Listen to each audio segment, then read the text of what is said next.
നമസ്കാരം. News and views ആരംഭിക്കുകയാണ്.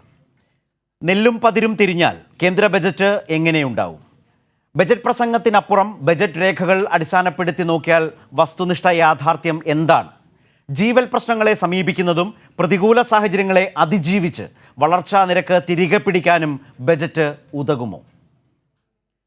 നിയമസഭാ തെരഞ്ഞെടുപ്പിന് ഊന്നൽ നൽകുമ്പോഴും കേരളം തഴയപ്പെട്ടോ? ഇതെല്ലാമാണ് ചർച്ച ചെയ്യുന്നത്. ബജറ്റിൻ്റെ ബാക്കി പത്രം. പ്രധാന വാർത്തകൾ നോക്കാം. അഴിമതി ആരോപണത്തിൽപ്പെട്ട് യൂത്ത് ലീഗ് നേതാവ് പി കെ ഫിറോസ് കത്വ ഉന്നാവോ ഇരകളുടെ പേരിൽ തട്ടിപ്പ് നടത്തി. 48 ലക്ഷം രൂപയുടെ ഫണ്ട് തട്ടിയെന്ന് യൂത്ത് ലീഗ് നേതാവ് യൂസഫ് പടനിലം. ആരോപണം ശരിവെച്ച് മോയിൻ അലി ശിഹാബ് തങ്ങൾ. തട്ടിപ്പിനെ കുറിച്ച് നേതാക്കൾക്കറിയാമെന്നും വെളിപ്പെടുത്തൽ. അന്വേഷണം വേണമെന്ന് ഡിവൈഎഫ്ഐ. പി കെ കുഞ്ഞാലിക്കുട്ടിയെ വിമർശിച്ച് അബ്ദുൽ വഹാബ് MP.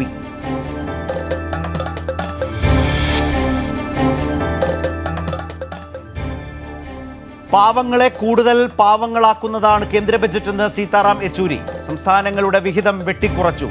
കാർഷിക സെസ് ഏർപ്പെടുത്തുന്നതോടെ സംസ്ഥാനങ്ങൾ കൂടുതൽ പ്രതിസന്ധിയിലാകുമെന്നും യെച്ചൂരി.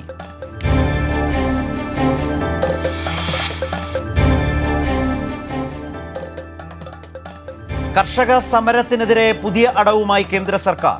കർഷകർ ദില്ലിയിലേക്ക് എത്താതിരിക്കാൻ ട്രെയിനുകൾക്ക് നിയന്ത്രണം. ട്രെയിനുകൾ വഴിതിരിച്ചുവിട്ടു. പോലീസിന്റെ കർഷക വിരുദ്ധ നടപടി അവസാനിപ്പിക്കാതെ ഇനി ചർച്ചയ്ക്കില്ലെന്ന് കർഷകർ. പാർലമെന്റിൽ പ്രതിഷേധിച്ച് പ്രതിപക്ഷം.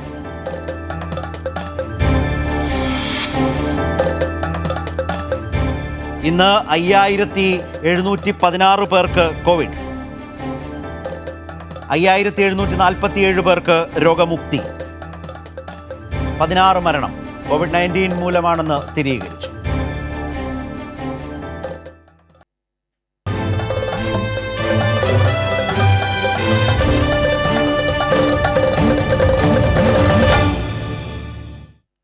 ഇന്ന് ചർച്ചയിൽ പങ്കെടുക്കുന്നവർ: മുൻ MP CPIM നേതാവ് MP രാജേഷ്, കോൺഗ്രസ് നേതാവ് മാത്യു കുഴൽനാടൻ, BJP ഉത്തരമേഖലാ പ്രസിഡന്റ് ജയചന്ദ്രൻ മാസ്റ്റർ, സാമ്പത്തികകാര്യ മാധ്യമ പ്രവർത്തകൻ ശ്രീ ജോർജ് ജോസഫ്.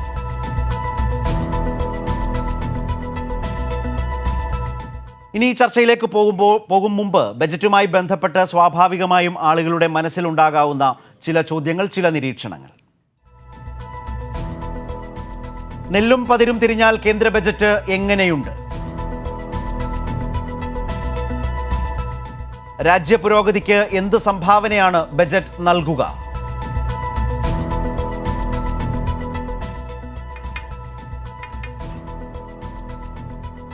നിയമസഭാ തെരഞ്ഞെടുപ്പിന് ഊന്നൽ നൽകിയപ്പോഴും കേരളം തഴയപ്പെട്ടോ?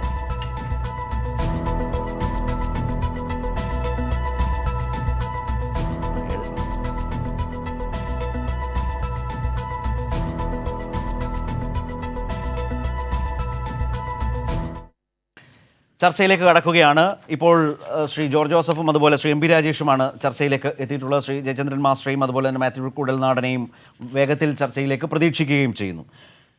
ശ്രീ MP രാജേഷ്, ഇന്നിപ്പോൾ ഇതുമായി ബന്ധപ്പെട്ട ചില നിരീക്ഷണങ്ങളെന്നോ ചോദ്യങ്ങളെന്നോ പറയാവുന്നവയിൽ അവസാനമായി ചോദിച്ച ഒന്നിതായിരുന്നു: നിയമസഭാ തെരഞ്ഞെടുപ്പിന് ഊന്നൽ നൽകിയപ്പോഴും കേരളം തഴയപ്പെട്ടോ? ഈ ബജറ്റ് അവതരണത്തിന് ശേഷം വന്ന ഒരു പൊതുപ്രതീതി നിയമസഭാ തെരഞ്ഞെടുപ്പ് നടക്കുന്ന സംസ്ഥാനങ്ങൾക്കുള്ള ഒരു വലിയ ഊന്നൽ ഉണ്ട് ഈ ബജറ്റിന് എന്നുള്ളതാണ്. അത് ഏറെക്കുറെ വസ്തുതാപരമായി പല നിലയ്ക്കും അത് ശരിയുമാണ്. പക്ഷേ അങ്ങനെ നോക്കുമ്പോഴും കേരളത്തിൻ്റെ പൊതുവായ ആവശ്യങ്ങൾക്ക്, കേരളം ഉന്നയിച്ചിട്ടുള്ള ആവശ്യങ്ങൾക്ക്, കാലങ്ങളായി ഉന്നയിച്ചുകൊണ്ടിരിക്കുന്ന ആവശ്യങ്ങൾക്ക് ഒരു നിയമസഭാ തെരഞ്ഞെടുപ്പ് കാലമായിട്ടും അത്തരമൊരു ഊന്നൽ ഈ ബജറ്റിനുണ്ടായിട്ടും കേരളത്തിൻ്റെ കാര്യത്തിൽ സംഭവിച്ചിട്ടുണ്ടോ? കേരളത്തിൻ്റെ കാര്യത്തിൽ ഈ ബജറ്റ് കയ്യടി കിട്ടാവുന്ന പ്രഖ്യാപനം നടത്തിയിട്ടുണ്ട് എന്നതിനപ്പുറം സൂക്ഷ്മമായിട്ട് നോക്കിയാൽ മറ്റൊന്നുമില്ല എന്നതാണ് സ്ഥിതി. ഇപ്പോൾ ഏറ്റവും വലിയ ഒരു പ്രഖ്യാപനം 65,000 കോടി ദേശീയപാത വികസനത്തിന് എന്നതാണ്. അത് മുംബൈ കന്യാകുമാരി ഹൈവേയുടെ വികസനത്തിന് എന്നാണ് പറയുന്നത്. ദേശീയപാത വികസനത്തിന് ഒരു സംസ്ഥാനത്തിന് മാത്രമായിട്ട് തുക അനുവദിക്കുന്നു എന്ന് പറയുന്നതിൽ അർത്ഥമില്ല.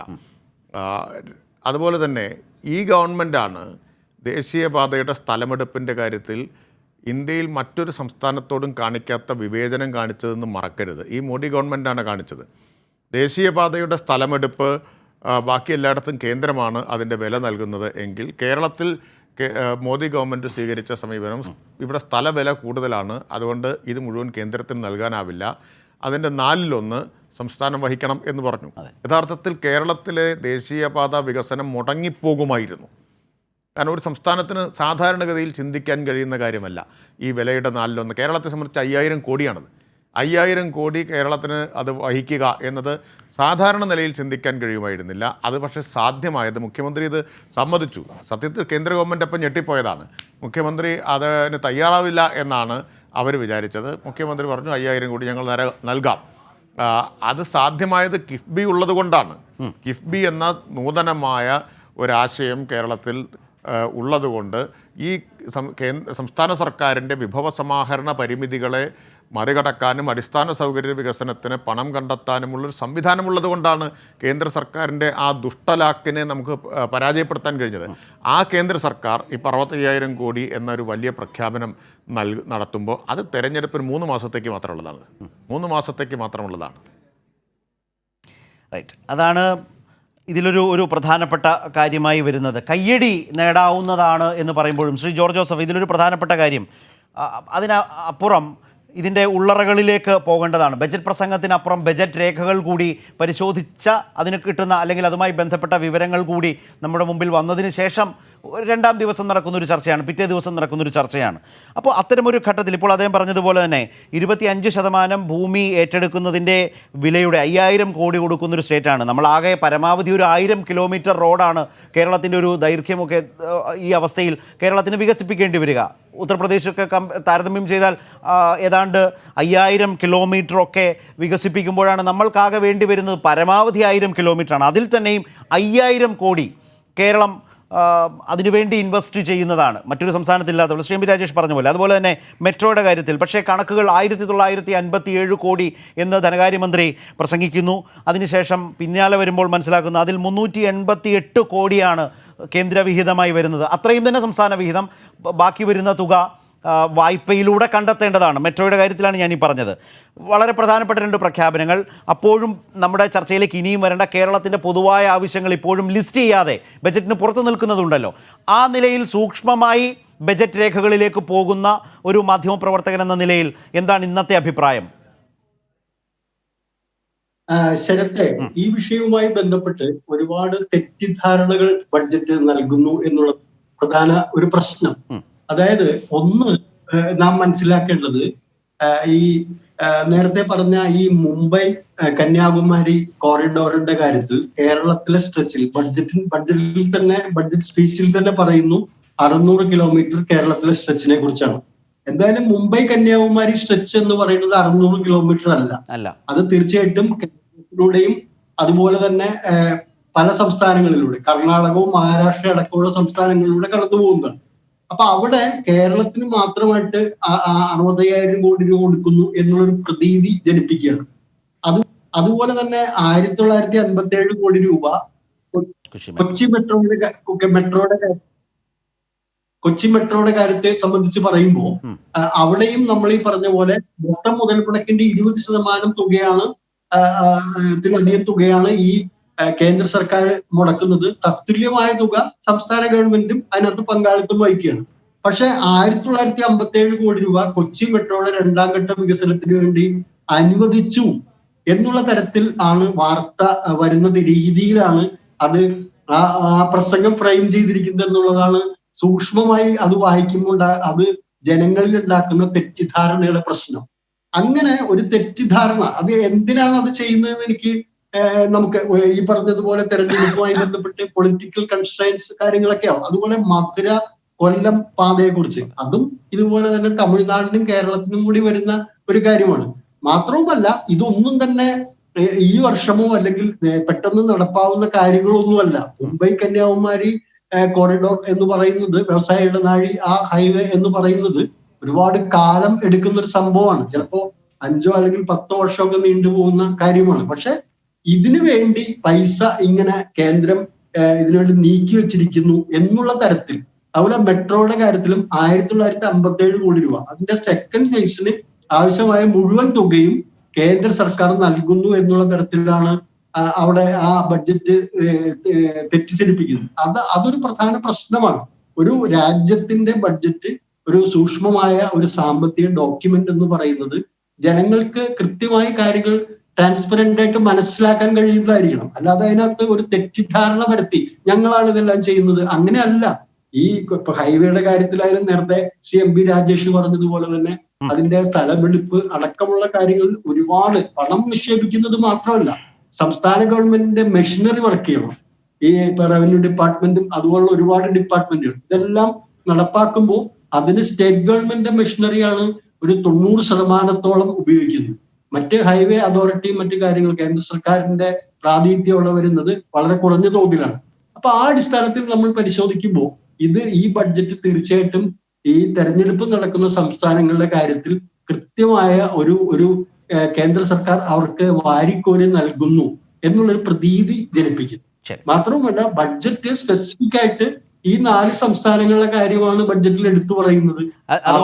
അതുകൊണ്ട് തന്നെയാണ് ഞാൻ ശ്രീ ജോർജ് ജോസഫ്, ഞാൻ താങ്കളിലേക്ക് വരാം. അങ്ങനൊരു പൊതുപ്രതീതി ഉള്ളപ്പോൾ തന്നെ അങ്ങനെ ഒരു താല്പര്യം ഈ നിയമസഭാ തെരഞ്ഞെടുപ്പുകൾ നടക്കുന്ന സംസ്ഥാനങ്ങളിൽ ഉള്ളപ്പോൾ തന്നെ അതിൽ കേരളത്തിനുള്ള പരിഗണന എന്ത് എന്ന് നമ്മൾക്ക് കൂടുതലായി പരിശോധിക്കേണ്ടി വരുന്ന സാഹചര്യം അവിടെയാണ്. ശ്രീ MP രാജേഷ് നേരത്തെ പറഞ്ഞ ഈ 65,000 കോടിയിൽ തന്നെ പിന്നീട് വന്ന നിരീക്ഷണങ്ങൾ, ഇന്നലെ ധനകാര്യമന്ത്രി ശ്രീ തോമസ് ഐസക് പറഞ്ഞൊരു പരാമർശം കൂടി, ഈ സത്യത്തിൽ ഇത് NHAI വായ്പയിലൂടെ കണ്ടെത്തുന്ന പണമാണ് എന്ന് വന്നാൽ ബജറ്റിന് പുറത്ത് ഓഫ് ബജറ്റ് ബോറോയിങ് ആണോ?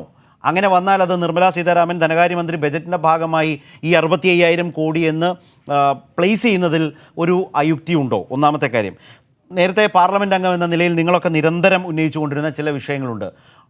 എയിംസ്, അതുപോലെ റെയിൽവേ സോൺ, അതുപോലെ ശബരി പളനി നാഷണൽ ഹൈവേ, അർദ്ധ അതിവേഗ റെയിൽപാത, തലശ്ശേരി മൈസൂർ, നിലമ്പൂർ നഞ്ചങ്കോട് റെയിൽപാത, അതുപോലെ കണ്ണൂർ കോഴിക്കോട് കരിപ്പൂർ വിമാനത്താവളങ്ങളുടെ വികസനം, അതുപോലെ ഏറ്റവും പ്രധാനപ്പെട്ട കാര്യം നമ്മൾ ആവശ്യപ്പെട്ടു കൊണ്ടിരിക്കുന്നതാണ് ഇന്ത്യൻ കോസ്റ്റ് ഗാർഡിൻ്റെ ഒരു അക്കാഡമി. കേരളത്തിൻ്റെ ശക്തമായ ഒരു തീരം ഒക്കെ വെച്ച് പരിഗണിക്കുമ്പോൾ ആ അക്കാഡമി കേരളത്തിന് വേണം എന്ന കേരളത്തിൻ്റെ ആവശ്യം. അതുപോലെ ഈ പൊതുമേഖലാ സ്ഥാപനങ്ങളുടെ വിറ്റഴിക്കൽ, ഓഹരി വിറ്റഴിക്കൽ, അത് വരുമ്പോൾ BPCLും അതുപോലെ ബെമലും ഒക്കെ വരുന്ന സാഹചര്യം കേരളത്തെ സംബന്ധിച്ച് ദോഷകരമായി വരില്ലേ? അതുപോലെ തന്നെ കാർഷിക മേഖല, അതുപോലെ തന്നെ നാണ്യവിളകൾ. അപ്പോൾ ഈ ഒരുപാട് മേഖലകളിൽ കേരളം അൺഅറ്റൻഡഡ് അല്ലേ ഈ ബജറ്റിൽ? തീർച്ചയായിട്ടും. ഒരു കാര്യം ഈ ദേശീയപാതയുടെ കാര്യത്തിൽ പറഞ്ഞല്ലോ, ഇപ്പോൾ 65,000 കോടി കടമെടുക്കുകയാണ്, വായ്പ എടുത്തിട്ടാണ് നൽകുന്നത്. അത് കേന്ദ്ര സർക്കാർ ബജറ്റിൽ നിന്ന് എടുത്തു തരുന്നതല്ല. രണ്ടാമത്തെ കാര്യം, ഞാൻ നേരത്തെ പറഞ്ഞ കാര്യം തന്നെയാണ്, ദേശീയപാത എന്ന് പറഞ്ഞാൽ മുംബൈയിൽ നിന്ന് കന്യാകുമാരി വരെയുള്ളതാണ്. അതിൽ കേരളത്തിന് തരുന്നു എന്നത് മാത്രം എടുത്തു പറയുന്നത് രാഷ്ട്രീയ ലക്ഷ്യം മാത്രമാണ്. കേരളത്തിന് മാത്രം പൈസ ഒന്നുകൊണ്ട് ദേശീയപാത ഉണ്ടാവും? 600 അല്ലെങ്കിൽ കേരളത്തിൻ്റെ എൻട്രി പോയിന്റിൽ നിന്ന് അവസാനിക്കുന്നിടം വരെ മാത്രമുണ്ടായ ദേശീയപാതയാവില്ലല്ലോ. അങ്ങനെ മാത്രം ഒരു പാത ഉണ്ടാക്കാനും പറ്റില്ലല്ലോ.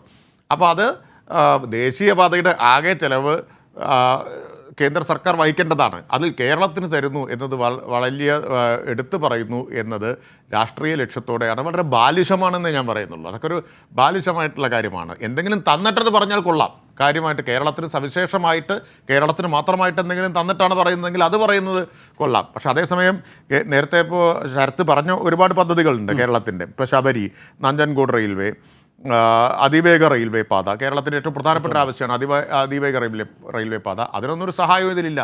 ഇനി നാണ്യവിളകളുടെ കാര്യം എടുത്താൽ റബ്ബറിന് 200 രൂപയാക്കണം താങ്ങുവില എന്ന ആവശ്യമുണ്ട്. അതിന് സഹായം, ഒരു സപ്പോർട്ടും ഈ ബജറ്റിൽ നിന്ന് ഉണ്ടായിട്ടില്ല എന്ന് നമ്മൾ ഓർമ്മിക്കേണ്ടതാണ്. അതുപോലെ പൊതുവിൽ കാർഷിക മേഖല, തോട്ടം മേഖല എന്നിവ വളരെ ഗുരുതരമായ പ്രതിസന്ധിയെ നേരിട്ടുകൊണ്ടിരിക്കുകയാണ്. ആ പ്രതിസന്ധിക്ക് പരിഹാരം കാണാനുള്ള ഒരു പ്രത്യേകമായിട്ടുള്ള സഹായവും കേന്ദ്രത്തിൻ്റെ ഭാഗത്ത് നിന്ന് ഈ ബജറ്റിൽ ഉണ്ടായിട്ടില്ല. അപ്പോൾ ഒന്നും ചെയ്യാതിരിക്കുകയും എന്നിട്ട് ദേശീയപാത പദ്ധതിയുടെ കണക്ക് എന്തോ കേരളത്തിന് തന്ന സൗജന്യമാണ് എന്ന നിലയിൽ ഉയർത്തിക്കാണിക്കുകയും ചെയ്യുന്ന വളരെ പരിഹാസ്യമായിട്ടുള്ളൊരു നടപടിയാണ് കേന്ദ്ര സർക്കാർ കേരളത്തോട് സ്വീകരിച്ചിട്ടുള്ളത്. ജോർജ് ജോസഫ്, ഇതിൽ ഇക്കാര്യത്തിൽ തന്നെ ഈ വലിയൊരു നീണ്ട ലിസ്റ്റാണ്. അത് ഓരോ ബജറ്റ് കഴിയുമ്പോഴും നമ്മളുടെ ഈ ലിസ്റ്റ് വർദ്ധിച്ചു വരികയാണ്. പലതിനും കാലങ്ങളുടെ പഴക്കമുള്ളതാണ് ആവശ്യങ്ങൾക്ക്. കഴിഞ്ഞ UPA സർക്കാരിൻ്റെ കാലത്ത് കിട്ടിയ ഉറപ്പാണ് റെയിൽവേ സോൺ. അതുപോലെ ആ കാലത്തുള്ളതാണ് എയിംസ് എന്ന വാഗ്ദാനം നടപ്പാകാതെ പോയി തുടർന്നുകൊണ്ടിരിക്കുന്നത്. അത് ആവർത്തിച്ചുകൊണ്ട് തന്നെ പുതിയ പുതിയ ആവശ്യങ്ങൾ ആ ലിസ്റ്റിൽ വന്നു പെടുകയുമാണ്. അതൊരു ഭാഗത്ത് നിൽക്കുമ്പോൾ തന്നെ ഇപ്പോൾ അതിൽ രസകരമായി വന്നാണ് ഈ തെരഞ്ഞെടുപ്പിൻ്റെ പരിഗണനയെക്കുറിച്ച് പറയുമ്പോൾ തോട്ടം മേഖലയിലെ തേയില തൊഴിലാളികൾ, സ്ത്രീ തൊഴിലാളികൾക്ക് വേണ്ടി വന്നിട്ടുള്ള 1000, അവർക്ക് വേണ്ടി പ്രത്യേകമായി നീക്കിയിരിപ്പ് നടത്തിയിട്ടുള്ള 1000 കോടി എന്ന ബജറ്റ് പ്രസംഗം, അത് പ്രത്യേകമായി പശ്ചിമബംഗാളിനും അസമിനും മാത്രമായി വളരെ ശക്തമായൊരു തേയില തോട്ടം മേഖലയുള്ള കേരളത്തിൻ്റെ ഏറ്റവും ശക്തമായ ഈ സ്ത്രീ സാന്നിധ്യം അവരെ അതിൽ പരിഗണിച്ചിട്ടേ ഇല്ല. അങ്ങനെ ഒരു ഭാഗം. അതുപോലെ തന്നെ ധനപരമായി നോക്കിയാൽ GST കോമ്പൻസേഷൻ്റെ ആവശ്യം, അതുപോലെ 15ാം ധനകാര്യ കമ്മീഷൻ്റെ നടപ്പാക്കുന്നതോടുകൂടി ധനവിഹിതത്തിൽ വരാവുന്ന കുറവ്. അപ്പോൾ ഇങ്ങനെ കേരളം എന്ന സംസ്ഥാനത്തെ വളരെ ദോഷകരമായി ബാധിക്കാവുന്ന ഗൗരവമായ പ്രശ്നങ്ങൾ ബജറ്റ് കഴിയുമ്പോൾ നമ്മുടെ മുമ്പിലുണ്ടോ? അല്ല ശരത്തെ, ഇന്നത്തെ ഇപ്പോ ഈ ബഡ്ജറ്റിൽ ഒരു കാര്യം പറഞ്ഞിരിക്കുന്നത്, നമ്മൾ രസകരമായ ചില കാര്യങ്ങൾ ഈ ബഡ്ജറ്റിനകത്തുണ്ട്. ഇപ്പോ ഈ ബഡ്ജറ്റിനകത്ത് കോട്ടന്റെ ഇറക്കുമതി തീരുവ ഉയർത്തുന്നു. അതുകൊണ്ട് കോട്ടൺ കർഷകരെ സംബന്ധിച്ചിടത്തോളം വില കിട്ടുന്നു എന്നുള്ളൊരു കാര്യം പറഞ്ഞിട്ടുണ്ട്. അത് നമ്മൾ നോക്കുമ്പോൾ ലോകത്ത് കോട്ടൺ എക്സ്പോർട്ട് ചെയ്യുന്ന, ഏറ്റവും കൂടുതൽ കോട്ടൺ ഉത്പാദിപ്പിക്കുന്ന രാജ്യങ്ങളുടെ മുൻനിരയിൽ നിൽക്കുന്ന ഒരു രാജ്യമാണ് ഇന്ത്യ. അപ്പൊ നമ്മൾ പരുത്തി കോട്ടൺ ഇറക്കുമതി ചെയ്യുന്നത് വളരെ പരിമിതമായ രീതിയിലുള്ള, ഇത് സിൽക്ക്, കോട്ടന്റെയും സിൽക്കിന്റെയും കാര്യം പറയുന്നുണ്ട്. ഇത് രണ്ടും ഇമ്പോർട്ട് ചെയ്യുന്ന മെറ്റീരിയൽസ് അല്ല. അപ്പോ അല്ലെങ്കിൽ ഇമ്പോർട്ട് ചെയ്യുന്നുണ്ടെങ്കിൽ അത് നെഗ്ലിജിബിൾ ആണ്. പക്ഷെ അവിടെ എന്തോ ഒരു കാര്യം ചെയ്തിരിക്കുന്നു എന്നാണ്. അപ്പൊ അത് ഈ സൂക്ഷ്മമായി ഇത്തരം കാര്യങ്ങൾ ഒരുപക്ഷെ ആളുകൾ ശ്രദ്ധിക്കണമെന്നില്ല. അതേസമയത്ത് കേരളത്തിന്റെ കാര്യം എടുക്കുക, ഈ കാര്യത്തിൽ തന്നെ കേരളത്തിന്റെ വിഷയം എടുക്കുക. കേരളത്തിലെ കർഷകരും കേരള സർക്കാരും എല്ലാ രാഷ്ട്രീയ പാർട്ടികളും ഒന്നടങ്കം ആവശ്യപ്പെടുന്ന ഒരു ആവശ്യമാണ് റബ്ബറിന്റെ ഇമ്പോർട്ട് ഡ്യൂട്ടി കൂട്ടണം. റബ്ബർ ഇമ്പോർട്ടായിട്ട് വരുന്നു എന്നുള്ളത് വലിയ തോതിൽ, അതായത് കേരളത്തിന്റെ ഉത്പാദനത്തിന്റെ പകുതിയിലധികം ഇമ്പോർട്ടായിട്ട് വരുന്നത് കൊണ്ടാണ് റബ്ബറിന്റെ വില ഇവിടെ താഴ്ന്നു നിൽക്കുന്നത്. അത് ആസിയാൻ കരാറുമായി ബന്ധപ്പെട്ട് മലേഷ്യ പോലുള്ള രാജ്യങ്ങളിലും നിന്നും വളരെ ചീപ്പായി റബ്ബർ എത്തുന്നു എന്നുള്ളതാണ് നമ്മുടെ റബ്ബർ മേഖലയുടെ പ്രശ്നം. പക്ഷെ ഇത് വർഷങ്ങളായി ആവശ്യപ്പെടുന്ന ഒരു ആവശ്യമാണ്. ഇമ്പോർട്ട് ഡ്യൂട്ടി ഉയർത്തണം, അല്ലെങ്കിൽ ക്വാണ്ടിറ്റേറ്റീവ് റെസ്ട്രിക്ഷൻ കൊണ്ടുവരണം, അത് ക്വാളിറ്റി പരിശോധിച്ച് കൊണ്ടുവരണം എന്നുള്ള കാര്യങ്ങളൊക്കെ ആവശ്യപ്പെടുന്നുണ്ട്. പക്ഷെ ഒരു കേരളത്തിലെ പരിഗണിച്ചു എന്ന് പറഞ്ഞിട്ടുണ്ടെങ്കിൽ റബ്ബറിന്റെ ഇമ്പോർട്ട് ഡ്യൂട്ടി കൂട്ടുകയോ അല്ലെങ്കിൽ റബ്ബറിന്റെ ഇമ്പോർട്ട് റെസ്ട്രിക്ട് ചെയ്യുന്നതിനുള്ള എന്തെങ്കിലും മെഷേഴ്സ് ഉണ്ടായിരുന്നെങ്കിൽ നമുക്ക് തീർച്ചയായിട്ടും ബജറ്റ് കേരളത്തെ പരിഗണിച്ചു എന്ന് പറയാം. കാരണം ഇന്ത്യയിൽ ആകെ ഉത്പാദിപ്പിക്കുന്ന റബ്ബറിന്റെ 90% ഉത്പാദിപ്പിക്കപ്പെടുന്നത് കേരളത്തിലാണ്. അപ്പൊ അത്തരത്തിലുള്ള ഒരു പരിഗണന കേരളത്തിനോട്, ഇപ്പോ എയിംസ് ദീർഘകാലമായിട്ടുള്ള ഒരു ആവശ്യം ആണ്, അത് അങ്ങനെ എന്തെങ്കിലും പരിഗണിക്കാമെന്നും പ്രത്യേകിച്ച് ഒരു സംസ്ഥാനത്തിന് അങ്ങനെ കൊടുത്തിട്ടില്ല എന്നുള്ള ഒരു സത്യം തന്നെയാണ് ബഡ്ജറ്റ്. പക്ഷെ അവിടെ പോലും ഒരു തരത്തിലുള്ള പ്രത്യേകമായ പരിഗണന ഒന്നും കേരളത്തോട് കാണിച്ചിട്ടില്ല. മാത്രമല്ല ഇതിൽ പല കാര്യങ്ങളും കേരളത്തിന് വളരെ പ്രതികൂലമായി ബാധിക്കുന്ന കാര്യങ്ങളുണ്ട്. ഉദാഹരണത്തിന് നമുക്ക് പെട്രോളിന്റെ ഡീസലിന്റെ സെസ്സിന്റെ കാര്യം, അതില് വില ഇപ്പൊ ഉയരില്ല എന്ന് പറയുന്നത് ഒരു നാടകം പോലെയാണ് നമുക്ക് പറയാൻ പറ്റും. ശ്രീ ജോർജ് ജോസഫ്, നമുക്കതിലേക്ക് അത് ഈ ഒരു ബജറ്റിൻ്റെ ഒരു പൊതുവായ പരിസരത്ത് നിന്നുകൊണ്ട് പരാമർശിക്കുകയോ ചർച്ച ചെയ്യുകയോ വേണ്ടതാണ്. അതുകൊണ്ട് അതൊന്ന് റിസർവ് ചെയ്യുന്നു. ഞാൻ താങ്കളിലേക്ക് വരാം. ഇപ്പോൾ ശ്രീ ജയചന്ദ്രൻ മാസ്റ്റർ കൂടി ചേരുകയാണ്, BJPയുടെ ഉത്തരമേഖലാ പ്രസിഡന്റ്. ശ്രീ ജയചന്ദ്രൻ മാസ്റ്റർ, ഇവിടെ ചർച്ച തുടങ്ങി വെച്ചത് ഈ ബജറ്റ് കേരളത്തെ സംബന്ധിച്ച് ഈ നിയമസഭാ തെരഞ്ഞെടുപ്പുകൾക്ക് വലിയ പ്രാധാന്യവും ഊന്നലും രാഷ്ട്രീയമായി തന്നെ ഈ ബജറ്റിൽ നൽകുമ്പോഴും കേരളം തഴയപ്പെട്ടോ? താങ്കൾ ഈ ചർച്ചയിലേക്ക് എത്താൻ ഒരു അല്പം വൈകിയതുകൊണ്ട് എണ്ണിപ്പറഞ്ഞ നിരവധി തഴയപ്പെടലിൻ്റെ കണക്കുകൾ പട്ടിക ഇവിടെ അവതരിപ്പിച്ചു കഴിഞ്ഞു. ഈ 65,000 കോടി എന്ന് പറയുന്നത് പോലും കേരളത്തിന് തരുന്ന ഏതോ ഒരു വലിയ വിഹിതം എന്ന് തോന്നിപ്പിക്കും വിധം അവതരിപ്പിക്കുന്നു. വസ്തുതകളിലേക്ക് പോയാൽ അത് അങ്ങനെയല്ല. മെട്രോയ്ക്ക് 1957 എന്ന് പറയുമ്പോൾ കേന്ദ്രവിഹിതം അതിൽ 388 കോടി മാത്രമാണ്. അത്രയും തന്നെ സ്റ്റേറ്റ് കോൺട്രിബ്യൂഷൻ ഉണ്ട്, ബാക്കി വായ്പയിലൂടെ കണ്ടെത്തേണ്ടതാണ്. അപ്പോൾ വസ്തുതകൾക്കപ്പുറത്ത് ഈ ബജറ്റ് പ്രസംഗത്തിനപ്പുറത്തേക്ക് ബജറ്റ് രേഖകൾ കാണുമ്പോൾ നമ്മുടെ ഈ ചർച്ചയുടെ ആദ്യ ഭാഗത്ത് സംസാരിക്കുന്ന കേരളത്തിന് ലഭിച്ച പരിഗണന അത് വളരെ പരിതാപകരമാണ്, വളരെ കുറവാണ് നിയമസഭാ തെരഞ്ഞെടുപ്പ് നടക്കുന്ന മറ്റ് സംസ്ഥാനങ്ങളെ അപേക്ഷിച്ച് നോക്കിയാൽ. ശരത്തെ, ഈ ചർച്ച ചെയ്യുമ്പോൾ ഐക്യ കേരളം രൂപീകരിച്ചിട്ട് വർഷം എത്രയായി? ഐക്യ കേരളം രൂപീകരിച്ചതിന് ശേഷം നാളിതുവരെ കേരളത്തിലെ ദേശീയപാത വികസനത്തിന് എനിക്ക് തോന്നുന്നു കേരളം ഉണ്ടായ കാലഘട്ടം മുതൽ ഇതുവരെ കൂട്ടിയാൽ കിട്ടുന്ന തുകയ്ക്കോ അതിനപ്പുറത്തേക്കോ ഉള്ള തുക നീക്കി വെച്ചപ്പോഴും പണ്ടൊരു സദ്യ, നല്ല സദ്യ ഉണ്ടപ്പോഴാരോ സദ്യയെക്കുറിച്ച് ചോദിച്ചപ്പോൾ ആരോ പറഞ്ഞൊരു കുറ്റമുണ്ട്. വായിൽ കൊള്ളാത്ത പഴമായിരുന്നു, പൂവമ്പഴമായിരുന്നു ലഭിച്ചത്. അതായിരുന്നു ഏക കുഴപ്പം. അത് പറഞ്ഞ മാതിരിയിൽ ഈ നന്മകളെ നമുക്ക് ഉൾക്കൊള്ളാൻ കഴിയാതെ പോകുന്നുണ്ടോ? കൊച്ചി മെട്രോയ്ക്ക് നമ്മൾ ചോദിച്ചത് എത്രയാണ്? കൊച്ചി മെട്രോയ്ക്ക് ചോദിച്ചത് 1957, തന്നത് 1957.05 crore. 100 നഗര ഗ്യാസ് പൈപ്പ് ലൈൻ കണക്ടിവിറ്റിയിൽ രണ്ട് നഗരങ്ങൾ കേരളമായി തിരഞ്ഞെടുക്കും എന്ന് സൂചിപ്പിക്കപ്പെട്ടിരിക്കുന്നു. സൈനിക സ്കൂളിൽ 1 കേരളത്തിന് ലഭിക്കും. കൊച്ചിൻ പോർട്ട് ട്രസ്റ്റിന് 33.7 കോടി. കൊച്ചിൻ കപ്പൽശാലയ്ക്ക് 400 കോടി. റബ്ബറിനെ കുറിച്ച് ചർച്ച കേട്ടുകൊണ്ടാണ് ഞാനിവിടെ വന്നത്. 190 കോടിയാണ് റബ്ബർ ബോർഡിന് വേണ്ടി നീക്കി വെച്ചത്. തേയില ബോർഡിന് വേണ്ടി 375, കോഫി ബോർഡിന് 150 കോടി, സ്പൈസസ് ബോർഡിന് 100 കോടി. ശാസ്ത്ര സാങ്കേതിക വകുപ്പിന് കീഴിലുള്ള 24 സ്ഥാപനങ്ങൾക്ക് 1488 കോടി രൂപ കിട്ടുമ്പോൾ അതിൽ ശ്രീചിത്തിര തിരുനാൾ ഇൻസ്റ്റിറ്റ്യൂട്ടും വരില്ലേ? മെഡിക്കൽ സയൻസ് വരുന്നില്ലേ? കായംകുളം ഉൾപ്പെടെയുള്ള NTPCക്ക് 23,736 കോടി രൂപയിൽ കായംകുളത്തിന് അതിൻ്റേതായ വിഹിതം കിട്ടില്ലേ? കശുവണ്ടി കയറ്റുമതി പ്രൊമോഷൻ 5 കോടി നീക്കി വെച്ചതിൽ കേരളമായിരിക്കില്ല ഏറ്റവും വലിയ ഗുണഭോക്താവ്. കൊച്ചി സമുദ്രോൽപ്പന്ന കയറ്റുമതിക്ക് അതോറിറ്റിക്ക് വേണ്ടി നീക്കി വെച്ച 110 കോടി രൂപയും കേരളത്തിന് വേണ്ടിയിട്ടുള്ളതല്ലേ? ഇന്ത്യയിൽ ആകെയുള്ള 4 ഐസറുകൾക്ക് ഒന്ന് തിരുവനന്തപുരത്താണ്. 946 കോടി രൂപയാണ് നീക്കി വെച്ചത്.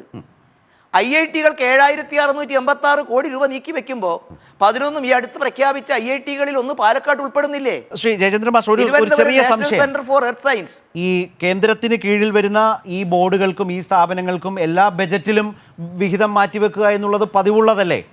ആ താരതമ്യത്തിൽ മുൻപെങ്ങുമില്ലാത്ത വണ്ണമുള്ള വിഹിതം മാറ്റിവെച്ചു എന്നാണോ താങ്കൾ ഈ വാദിച്ചു വരുന്നത്? മുൻപെങ്ങും കിട്ടിയിട്ടുണ്ടോ? കേരളത്തിൽ ഗ്യാസ് പൈപ്പ് ലൈൻ കണക്ടിവിറ്റിയിൽ 2 നഗരങ്ങൾ കിട്ടിയിട്ടുണ്ടോ? 50 കൊല്ലം മുടങ്ങിക്കിടന്ന ആലപ്പുഴ ബൈപ്പാസ് നൽകിയപ്പോൾ ജി സുധാകരൻ പറഞ്ഞ വാക്കുകൾ നമ്മൾ മറന്നു പോവരുത്. ശരി, ഇതുപോലെ പരിഗണന കേരളത്തിൽ തന്ന ഒരു സർക്കാരുകൾ ഉണ്ടായിട്ടില്ല. ഞാൻ ചോദിക്കുന്നത്, ഭാരതീയ ജനതാ പാർട്ടിയോടും നയങ്ങളോടും നമുക്ക് വിയോജിക്കാം, പക്ഷേ ഒരു കേന്ദ്ര ഗവൺമെൻറ് ഈ തരത്തിൽ വാരിക്കോരി സംസ്ഥാനത്തിന് നാളിതുവരെ തന്നിട്ടില്ല എന്ന് എല്ലാ ഉദ്ഘാടന വേളയിലും മുഖ്യമന്ത്രിയും ഏറ്റവും അവസാനം ജി സുധാകരനും ഉൾപ്പെടെയുള്ള ആളുകൾ പറയുമ്പോൾ ഇതിലപ്പുറം എന്തായിരുന്നു കേരളം പ്രതീക്ഷിച്ചിരുന്നത്? ഞാൻ താങ്കളിലേക്ക് വരാം.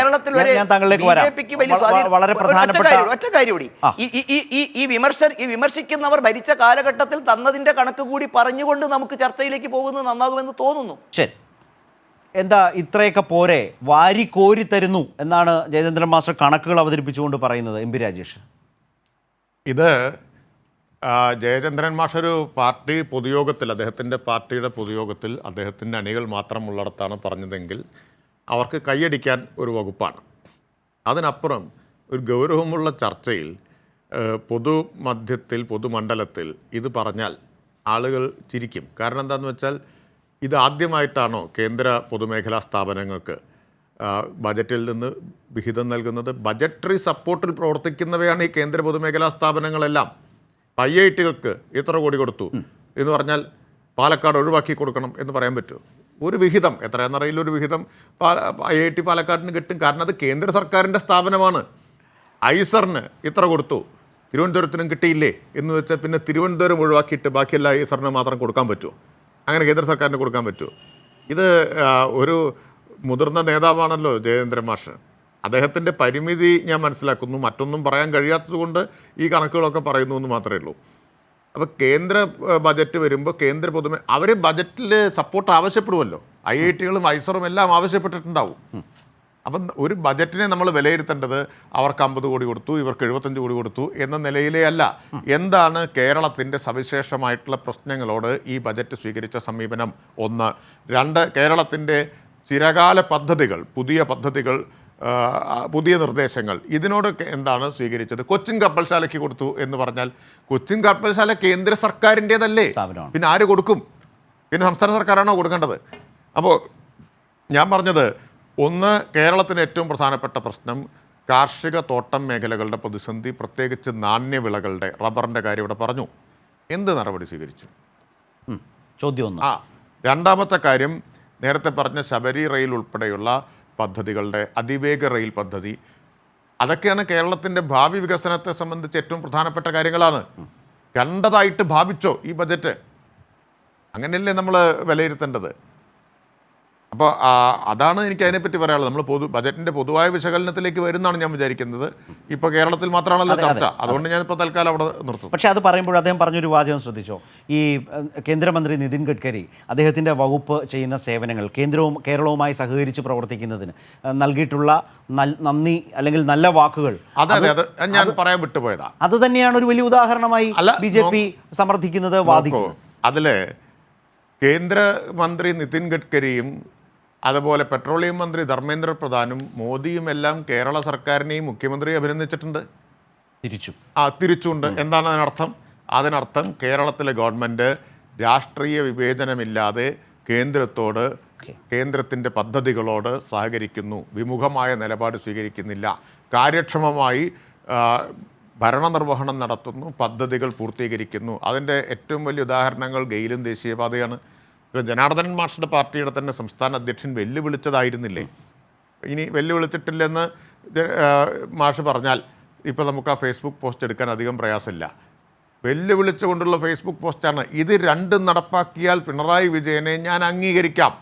നിങ്ങളുടെ അംഗീകാരം ഒന്നും വേണ്ട, സർട്ടിഫിക്കറ്റും വേണ്ട, പക്ഷേ ഇത് പൂർത്തിയാക്കിയെന്ന് സമ്മതിച്ചാൽ മതി. നിങ്ങൾ വെല്ലുവിളിച്ച കാര്യം നിങ്ങൾ വെല്ലുവിളിച്ചത് കൊണ്ടാണ് എന്നല്ല, ജനങ്ങളോടുള്ള ഉത്തരവാദിത്വം നിറവേറ്റുന്നതിൻ്റെ ഭാഗമായി വെല്ലുവിളിച്ചത് എന്തുകൊണ്ടാണ്? ഇത് രണ്ടും നടക്കില്ലെന്നായിരുന്നു നിങ്ങൾ കരുതിയത്. ആ ധൈര്യത്തിലല്ലേ വെല്ലുവിളിച്ചത്? വെല്ലുവിളിയുടെ ധൈര്യം എന്തായിരുന്നു? ഒരിക്കലും തലകുത്തി നിന്നാലും പിണറായി വിജയന് ഇത് പൂർത്തിയാക്കാൻ കഴിയില്ല എന്ന ധൈര്യം നിങ്ങൾക്കുണ്ടായിരുന്നു. ആ ധൈര്യത്തിൻ്റെ കാരണം എന്താ വെച്ചാൽ ഇതിനെ എതിർത്ത ചില സംഘടനകളും തീവ്രവാദ ശക്തികളൊക്കെ ഉണ്ട്. അവരിലുള്ള വിശ്വാസമാണ്. അവരിലുള്ള വിശ്വാസം കൊണ്ടാണ് ഇതൊരിക്കലും നടക്കില്ല എന്ന് നിങ്ങൾ കരുതിയത്. പക്ഷേ എന്ത് സംഭവിച്ചു? ഈ സർക്കാരിൻ്റെ കാലാവധി പൂർത്തിയാവുന്നതിന് മുമ്പ് നിങ്ങൾ ഉയർത്തിയ ആ വെല്ലുവിളി, അല്ലെങ്കിൽ സർക്കാരിൻ്റെ മുമ്പിലുണ്ടായിരുന്ന ഏറ്റവും വലിയ വെല്ലുവിളി, 2 വൻ പദ്ധതികൾ യാഥാർത്ഥ്യമാക്കാൻ കേരള സർക്കാരിന് കഴിഞ്ഞിരിക്കുന്നു. അപ്പോൾ അഭിനന്ദിക്കാതിരിക്കാനാവില്ല മാഷേ. ഇപ്പോൾ നിതിൻ ഗഡ്കരിക്കോ പ്രധാനമന്ത്രിക്കോ ഒന്നും ഇത് കണ്ടില്ലെന്ന് നടിക്കാൻ പറ്റില്ല. ഇതൊരു യാഥാർത്ഥ്യമായിട്ട് നമ്മുടെ മുമ്പിൽ നിൽക്കുകയാണ്. തീർച്ചയായിട്ടും പദ്ധതികളുടെ കാര്യത്തിൽ കേന്ദ്ര സർക്കാർ ചെയ്ത കാര്യങ്ങളെ അഭിനന്ദിക്കുകയും ചെയ്തിട്ടുണ്ട്. അപ്പോൾ അതിനർത്ഥം മാഷ് പറഞ്ഞ പോലെയല്ല, ഞങ്ങൾ കേവലമായിട്ട് വെറുതെ പറയുന്നതല്ല എന്നുള്ളതാണ് അതിൻ്റെ അർത്ഥം. കേന്ദ്രം എന്തെങ്കിലും ചെയ്തിട്ടുണ്ടെങ്കിൽ ആ ചെയ്തതിനെ അംഗീകരിക്കാൻ യാതൊരു മടിയുമില്ല. പക്ഷേ നിങ്ങൾ ചെയ്യാതെ ആളുകളെ കബളിപ്പിക്കുന്ന അവകാശവാദങ്ങൾ മുന്നോട്ട് വയ്ക്കുന്നതിനെ തെരഞ്ഞെടുപ്പ് കണ്ടിട്ട് മുന്നോട്ട് വയ്ക്കുമ്പോൾ അത് തുറന്നു കാണിക്കുകയും ചെയ്യും. ഇവിടെ ജയചന്ദ്രൻ മാസ്റ്റർ നേരത്തെ എബി രാജേഷ് പറഞ്ഞ ഒരു കാര്യം, അത് വസ്തുതയുണ്ട്. ബജറ്റിനെ നമ്മൾ വിലയിരുത്തുമ്പോൾ ആ ബജറ്റിന് കീഴിൽ വരുന്ന സ്ഥാപനങ്ങളുടെ, സംസ്ഥാന ബജറ്റാണെങ്കിൽ സംസ്ഥാന സർക്കാരിന് കീഴിൽ വരുന്ന സ്ഥാപനങ്ങൾക്ക് ബജറ്റ് അലോക്കേഷൻ ഉണ്ടാവും. കേന്ദ്ര ബജറ്റാണെങ്കിൽ കേന്ദ്ര സർക്കാരിന് കീഴിൽ വരുന്ന സ്ഥാപനങ്ങൾക്കുള്ള ബജറ്റ് അലോക്കേഷൻ. അത് വെച്ചല്ല ഒരു ബജറ്റിൻ്റെ ലക്ഷ്യങ്ങളെയും കാഴ്ചപ്പാടിനെയും വിലയിരുത്തുക. തീർച്ചയായും ആ വിഹിതം പ്രധാനപ്പെട്ടതാണ്. അതിൽ തന്നെയും ഓരോ സ്ഥാപനങ്ങൾക്ക് ദേശീയാടിസ്ഥാനത്തിൽ വരുമ്പോൾ എത്ര എന്ന് പറയാൻ നമ്മൾക്ക് മുമ്പിൽ കണക്കുകളില്ല. നൽകിയിട്ടുള്ളത് നല്ലതാണെന്നിരിക്കെ തന്നെ ഒരു ബജറ്റ് ഒരു സ്റ്റേറ്റിന് എത്രമാത്രം പുതിയ സംഭാവനകൾ നൽകുന്നു. ഞാൻ താങ്കൾ വരുന്നതിന് മുമ്പ് ആ ലിസ്റ്റ് വായിച്ചു, പക്ഷേ ആവർത്തന വിരസതയുണ്ടെങ്കിലും താങ്കൾ കേൾക്കാത്തത് കൊണ്ട് ഞാൻ ശബരിപാത ഏറ്റവും പ്രാധാന്യത്തോടുകൂടി BJPയും ഏറ്റെടുക്കേണ്ടതാണ്. പക്ഷേ ഇതിൽ വന്നിട്ടേയില്ല. സംസ്ഥാന സർക്കാർ അതിനു വേണ്ടിയിട്ട് ക്യാബിനറ്റ് യോഗത്തിൽ തീരുമാനമെടുത്ത് മുന്നോട്ട് പോവുകയാണ്. അതിനുവേണ്ടി പണം മുടക്കി. എയിംസ്, റെയിൽവേ സോൺ, അർദ്ധ അതിവേഗ റെയിൽപാത, തൃശ്ശൂർ തലശ്ശേരി മൈസൂർ, അതുപോലെ നിലമ്പൂർ നഞ്ചങ്കോട് റെയിൽപാത, കണ്ണൂർ, അതുപോലെ കരിപ്പൂർ വിമാനത്താവളങ്ങളുടെ വികസനം, ഇന്ത്യൻ കോസ്റ്റ് ഗാർഡിൻ്റെ അക്കാദമി, BPCL ബെമലിൻ്റെയൊക്കെ സ്വകാര്യവൽക്കരണം വന്നാൽ കേരളത്തിന് സംഭവിക്കാവുന്ന ദോഷം, റബ്ബറിൻ്റെ, അതാണ് താങ്കൾ വന്നപ്പോൾ കേട്ടത്, ഇമ്പോർട്ട് ഡ്യൂട്ടി പരുത്തിയുടെ കാര്യത്തിൽ ചെയ്തതുപോലെ റബ്ബറിൻ്റെ കാര്യത്തിൽ ചെയ്തിട്ടില്ല. ഇമ്പോർട്ട് ഡ്യൂട്ടി കൂട്ടുക എന്നത് പറയുന്നത് പോലെയുള്ള കാര്യങ്ങൾ കൂട്ടണം, ദീർഘനാളായിട്ടുള്ള ആവശ്യം ചെയ്തിട്ടില്ല. ഇനി തോട്ടം മേഖല, തേയില മേഖലയിലെ സ്ത്രീ തൊഴിലാളികൾക്ക് ബംഗാളിനും അസമിനും പരിഗണിച്ചപ്പോൾ കേരളത്തെ ഒഴിവാക്കി, മൊറട്ടോറിയം നീട്ടിയിട്ടില്ല. അപ്പോൾ ഒരുപാട് മേഖലകളിൽ, കേരളത്തിന് ആവശ്യമുള്ള മേഖലകളിൽ കണ്ണടച്ചിരിക്കുകയാണ് ബജറ്റ്.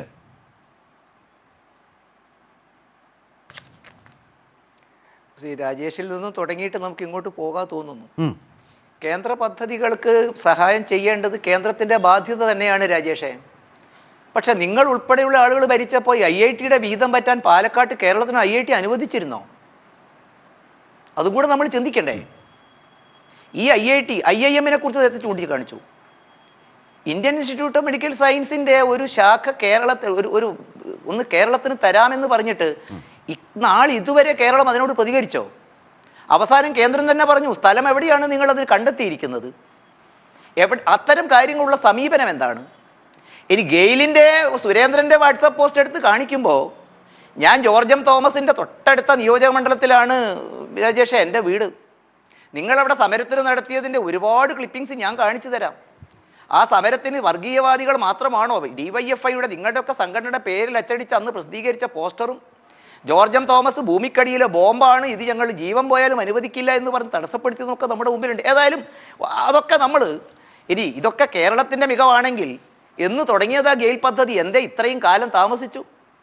50 വർഷം മുമ്പുണ്ടായിരുന്ന ആലപ്പുഴ ബൈപ്പാസിൻ്റെ ചിത്രവും അതിപ്പോൾ ഇക്കാലഘട്ടത്തിൽ നടത്തിയതിൻ്റെയും പുറകിലുള്ള ചരിത്രമൊക്കെ നമുക്ക് വളരെ വിധേയമാക്കേണ്ടതാണ്. ഞാൻ നൽകിയതിൻ്റെ കണക്കുകൾ എണ്ണി പറയുകയല്ല. ഒരു വസ്തുതകളിലേക്ക് നമ്മൾ പോകുമ്പോൾ ഈ തരത്തിലുള്ള നല്ല സമീപനങ്ങളുടെ ഭാഗമായിട്ട് നല്ല രീതിയിലുള്ള മുന്നേറ്റത്തിന് കേരളം മുന്നോട്ട് പോകുമ്പോൾ അതിന്റെ ഗുണഫലങ്ങൾ കേരളത്തിനുണ്ടാകും. പക്ഷേ ശബരിപാത കേരളത്തിന് വളരെ പ്രധാനപ്പെട്ടതല്ലേ? ഏതാണത്? ഈ പറഞ്ഞതൊക്കെ തന്നെ താങ്കൾ പറഞ്ഞു തുടങ്ങിയ ശബരിപാത അടക്കം ശബരിപാത അടക്കം കേരളത്തിലെ റെയിൽവേ വികസനത്തിന്റെ കാര്യം തന്നെയാണ് ഒരു എക്സ്-MP കൂടിയായ രാജേഷിനോട് എനിക്ക് ചൂണ്ടിക്കാണിക്കാനുള്ളത്. കേരളത്തിലെ പുതിയ തീവണ്ടി കിട്ടുന്നില്ല, തീവണ്ടി ഇല്ല എന്ന് ബഹളം വയ്ക്കുന്നവരാ നമ്മൾ. പക്ഷെ കേരളത്തിലെ റെയിൽവേ വികസനത്തിന് ഭൂമി ഏറ്റെടുത്ത് കൊടുക്കുന്ന കാര്യത്തിൽ ഇതുവരെ ഭരിച്ച കേരളത്തിലെ സർക്കാർ കാണിച്ച അലംഭാവം, ശരി, ഇതെന്തുമാത്രം കേരളം നഷ്ടമുണ്ടായിട്ടുണ്ട്.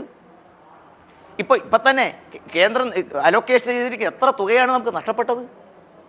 ഈ തരത്തിലുള്ള ഉദാഹരണത്തിൽ ഗെയിൽ പദ്ധതി വിജയിച്ചത് എന്തുകൊണ്ടാണ്? കേന്ദ്രത്തിൻ്റെ മിടുക്കെന്ന് ഞാൻ പറയുന്നതില്ല. സംസ്ഥാനം അക്കാര്യത്തിൽ ഇതേ സമരം ചെയ്തവരോട് തൽക്കാലം അടങ്ങി നിൽക്കാൻ പറഞ്ഞു. സ്ഥലം എടുത്തു കൊടുത്തു, കേന്ദ്രം പണം നൽകി. ഇപ്പോൾ കേരളത്തിലെ റെയിൽവേ വികസനം, ഇപ്പോൾ ഒരു കാര്യവും കൂടെ ഇവിടെ സജീഷ നമ്മൾ ശ്രദ്ധിക്കണം. യഥാർത്ഥത്തിൽ ഒരു ബജറ്റ് കഴിഞ്ഞ് അടുത്ത ബജറ്റ് പോകുമ്പോൾ ഞാൻ മനസ്സിലാക്കിയിടത്തോളവും നമ്മൾ ഇതുവരെ കിട്ടിയ വിവരവും വെച്ച് കേരളം ഒഴികെയുള്ള ഭാരതത്തിലെ എല്ലാ സംസ്ഥാന സർക്കാരുകളും അടുത്ത ബജറ്റിന് വേണ്ടിയുള്ള ലൈസണിങ് വർക്ക് ഡൽഹിയിൽ വെച്ച് ആരംഭിക്കുകയാണ്. ഇവിടെ തോറ്റവർക്ക് അവിടെ ഒരു ആസ്ഥാനം കൊടുക്കുക എന്നതിനപ്പുറത്തേക്ക് എന്ത് ലൈസണിങ് ആണ് ഇക്കാര്യത്തിൽ കേന്ദ്ര ഗവൺമെൻറ്റുമായി നടത്താറുള്ളത്? പലപ്പോഴും ഇത്തരം കാര്യങ്ങൾ ഞങ്ങൾക്ക് വേണം, അതിനു വേണ്ടിയുള്ള അടിസ്ഥാന സൗകര്യമൊരുക്കുന്നതിന് സംസ്ഥാന ഗവൺമെൻറ് തയ്യാറാണ് എന്നുള്ള ഒരു ബന്ധപ്പെടൽ, ആവശ്യങ്ങൾ, പദ്ധതികൾ മുൻപോട്ട് വയ്ക്കൽ കേരളത്തിൻ്റെ ഭാഗത്തുണ്ടായിട്ടുണ്ടോ? ഇത് തന്നെയല്ലേ കേരളം നാളിതുവരെ പുറന്തള്ളപ്പെട്ടു പോയത്? എന്നിട്ടും കക്ഷി രാഷ്ട്രീയ പരിഗണനയ്ക്കപ്പുറം ഞാൻ ചോദിക്കട്ടെ, ഐക്യ കേരളം ഉണ്ടായതിനു ശേഷം കേരളത്തിന് കിട്ടിയ റോഡ് വികസനത്തിന്റെ കണക്ക് എന്താ രാജേഷ് മറന്നു പോകുന്നത്? പക്ഷേ അത് നേരത്തെയും ഉന്നയിച്ചതാണ്. എന്തുകൊണ്ട് ഒരു പുതിയ ഞാൻ അതിലേക്ക് വരാം. അത് ഉന്നയിച്ചതാണ്.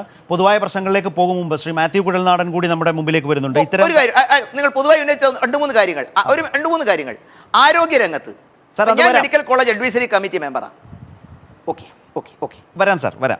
അതായത് മാത്യു കുഴൽനാടൻ, ശ്രീ എം രാജേഷ് ഏതായാലും ഈ പാലക്കാട് IIT-യുമായി ബന്ധപ്പെട്ടൊക്കെ ഉള്ളത് കൊണ്ട് പറയാനുണ്ടാകും എന്ന് വിചാരിക്കുന്നു. ഞാൻ താങ്കളിലേക്ക് വരും മുമ്പ് ഇത് ശ്രീ ജയചന്ദ്രൻ മാസ്റ്റർ ഇത് പറയുമ്പോൾ മാത്യു കുഴൽനാടൻ ഇന്നലെ ബജറ്റിന് ശേഷം ധനകാര്യമന്ത്രിയുടെ വാർത്താ സമ്മേളനം കേട്ടപ്പോഴത്തെ ഒരു വാചകമാണ് ഓർത്തത്. അദ്ദേഹം പറഞ്ഞത് UPA സർക്കാരൊക്കെ ആണെങ്കിൽ അവരോട് സംസാരിക്കാൻ നമ്മൾക്ക് കാര്യങ്ങൾ പറയാം, ഇത് ജനുസ് വേറെയാണ്, എന്ത് പറയാനാണ്, ആരോട് പറയാനാണ്, പറഞ്ഞിട്ട് എന്താണ് കാര്യം എന്ന് പറയുന്ന നിലയിൽ എന്ന് വെച്ചാൽ അത് പറഞ്ഞുകൊണ്ട് തന്നെ അദ്ദേഹം പറഞ്ഞത് പ്രീ ബജറ്റ് ഡിസ്കഷൻസിൽ ഡിമാൻഡ് ചെയ്ത കാര്യങ്ങളെക്കുറിച്ച് പറഞ്ഞപ്പോഴാണ്, അതൊന്നും ഈ ബജറ്റിൽ പ്രതിഫലിച്ചില്ല എന്ന് പറഞ്ഞപ്പോഴാണ് ധനകാര്യമന്ത്രി അങ്ങനെ ഒരു പരാമർശം നടത്തിയത്. ഞാനിപ്പോൾ ജയചന്ദ്രൻ മാസ്റ്റർ ഈ പ്രീ ബജറ്റ് ഡിസ്കഷനെ കുറിച്ചൊക്കെ പറഞ്ഞപ്പോൾ ധനകാര്യമന്ത്രി വാർത്താ സമ്മേളനത്തിൽ പറഞ്ഞത് ഓർത്തു എന്ന് മാത്രം. ഇവിടെ മാത്യു കുഴൽനാടൻ ഈ നിയമസഭാ തെരഞ്ഞെടുപ്പിന് വലിയ ഫോക്കസാണ് ഈ ബജറ്റിന് എന്ന് പൊതുവേ പറയുമ്പോൾ തന്നെ BJP നയിക്കുന്ന NDA മുന്നണിയുടെ ഈ ബജറ്റ്, നിർമ്മലാ സീതാരാമൻ്റെ ഈ ബജറ്റ് കേരളവും നിയമസഭാ തെരഞ്ഞെടുപ്പിലേക്കാണല്ലോ, കേരളത്തിൻ്റെ പൊതുവായ ആവശ്യങ്ങളെ കാര്യമായി അഡ്രസ്സ് ചെയ്യുന്നുണ്ടോ എന്നുള്ളതാണ് നമ്മൾ തുടങ്ങിവെച്ച ചർച്ചയ്ക്ക് തുടക്കം കുറിച്ചത് അവിടെയാണ്. അതിൽ താങ്കളുടെ ഒരു വാദം കൂടി കേട്ടുകൊണ്ട് മറ്റു വിഷയങ്ങളിലേക്ക് വരാം.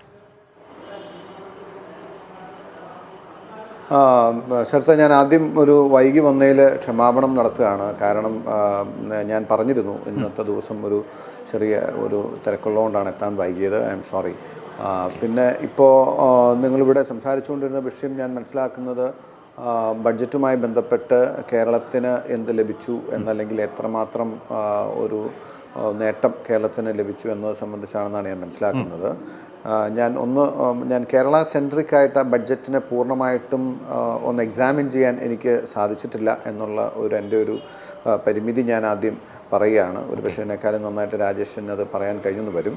പക്ഷേ എന്താണെങ്കിലും ഈ 65,000 കോടി രൂപയുടെ ദേശീയപാത വികസനവും ഈ മെട്രോ പദ്ധതിക്കുള്ള 2ാം ഘട്ടത്തിനുള്ള പണം അനുവദിച്ചതും അതൊരു തീർച്ചയായിട്ടും വലിയ കാര്യമാണ് ഞാൻ നോക്കിയിട്ട്. കാരണം BJP സർക്കാരിൽ നിന്നും സാധാരണഗതിയിൽ കേരളത്തിന് എക്കാലത്തും അവഗണനയാണ് ഉണ്ടാകാറ്. കഴിഞ്ഞ നാളുകളിലൊക്കെ വളരെ ജെനുവിനായിട്ടുണ്ടായിരുന്ന ലെജിറ്റിമേറ്റ് ആയിട്ടുള്ള നമ്മുടെ ഡിമാൻഡ്സ് ഒക്കെ തള്ളിക്കളയുന്ന ഒരു സമീപനമായിരുന്നു. ഒരു പക്ഷേ ഈ തെരഞ്ഞെടുപ്പ് വരുന്നുകൊണ്ടായിരിക്കും, തെരഞ്ഞെടുപ്പിൻ്റെ പശ്ചാത്തലത്തിലാണ് എന്നാണ് അതുകൊണ്ട് അതിനെ കരുതാൻ കഴിയുള്ളൂ. പക്ഷേ എന്നിരുന്നാൽ പോലും അത് നമ്മളെ സംബന്ധിച്ച് ഒരു നേട്ടം തന്നെയാണ് എന്ന് ഞാൻ മനസ്സിലാക്കുന്നു. പിന്നെ എനിക്ക് തോന്നുന്നു ഈ കേരളത്തിൻ്റെ വിഹിതത്തിൽ ഒരു മാർജിനൽ ഇൻക്രീസ് ഉണ്ടായിട്ടുണ്ട്.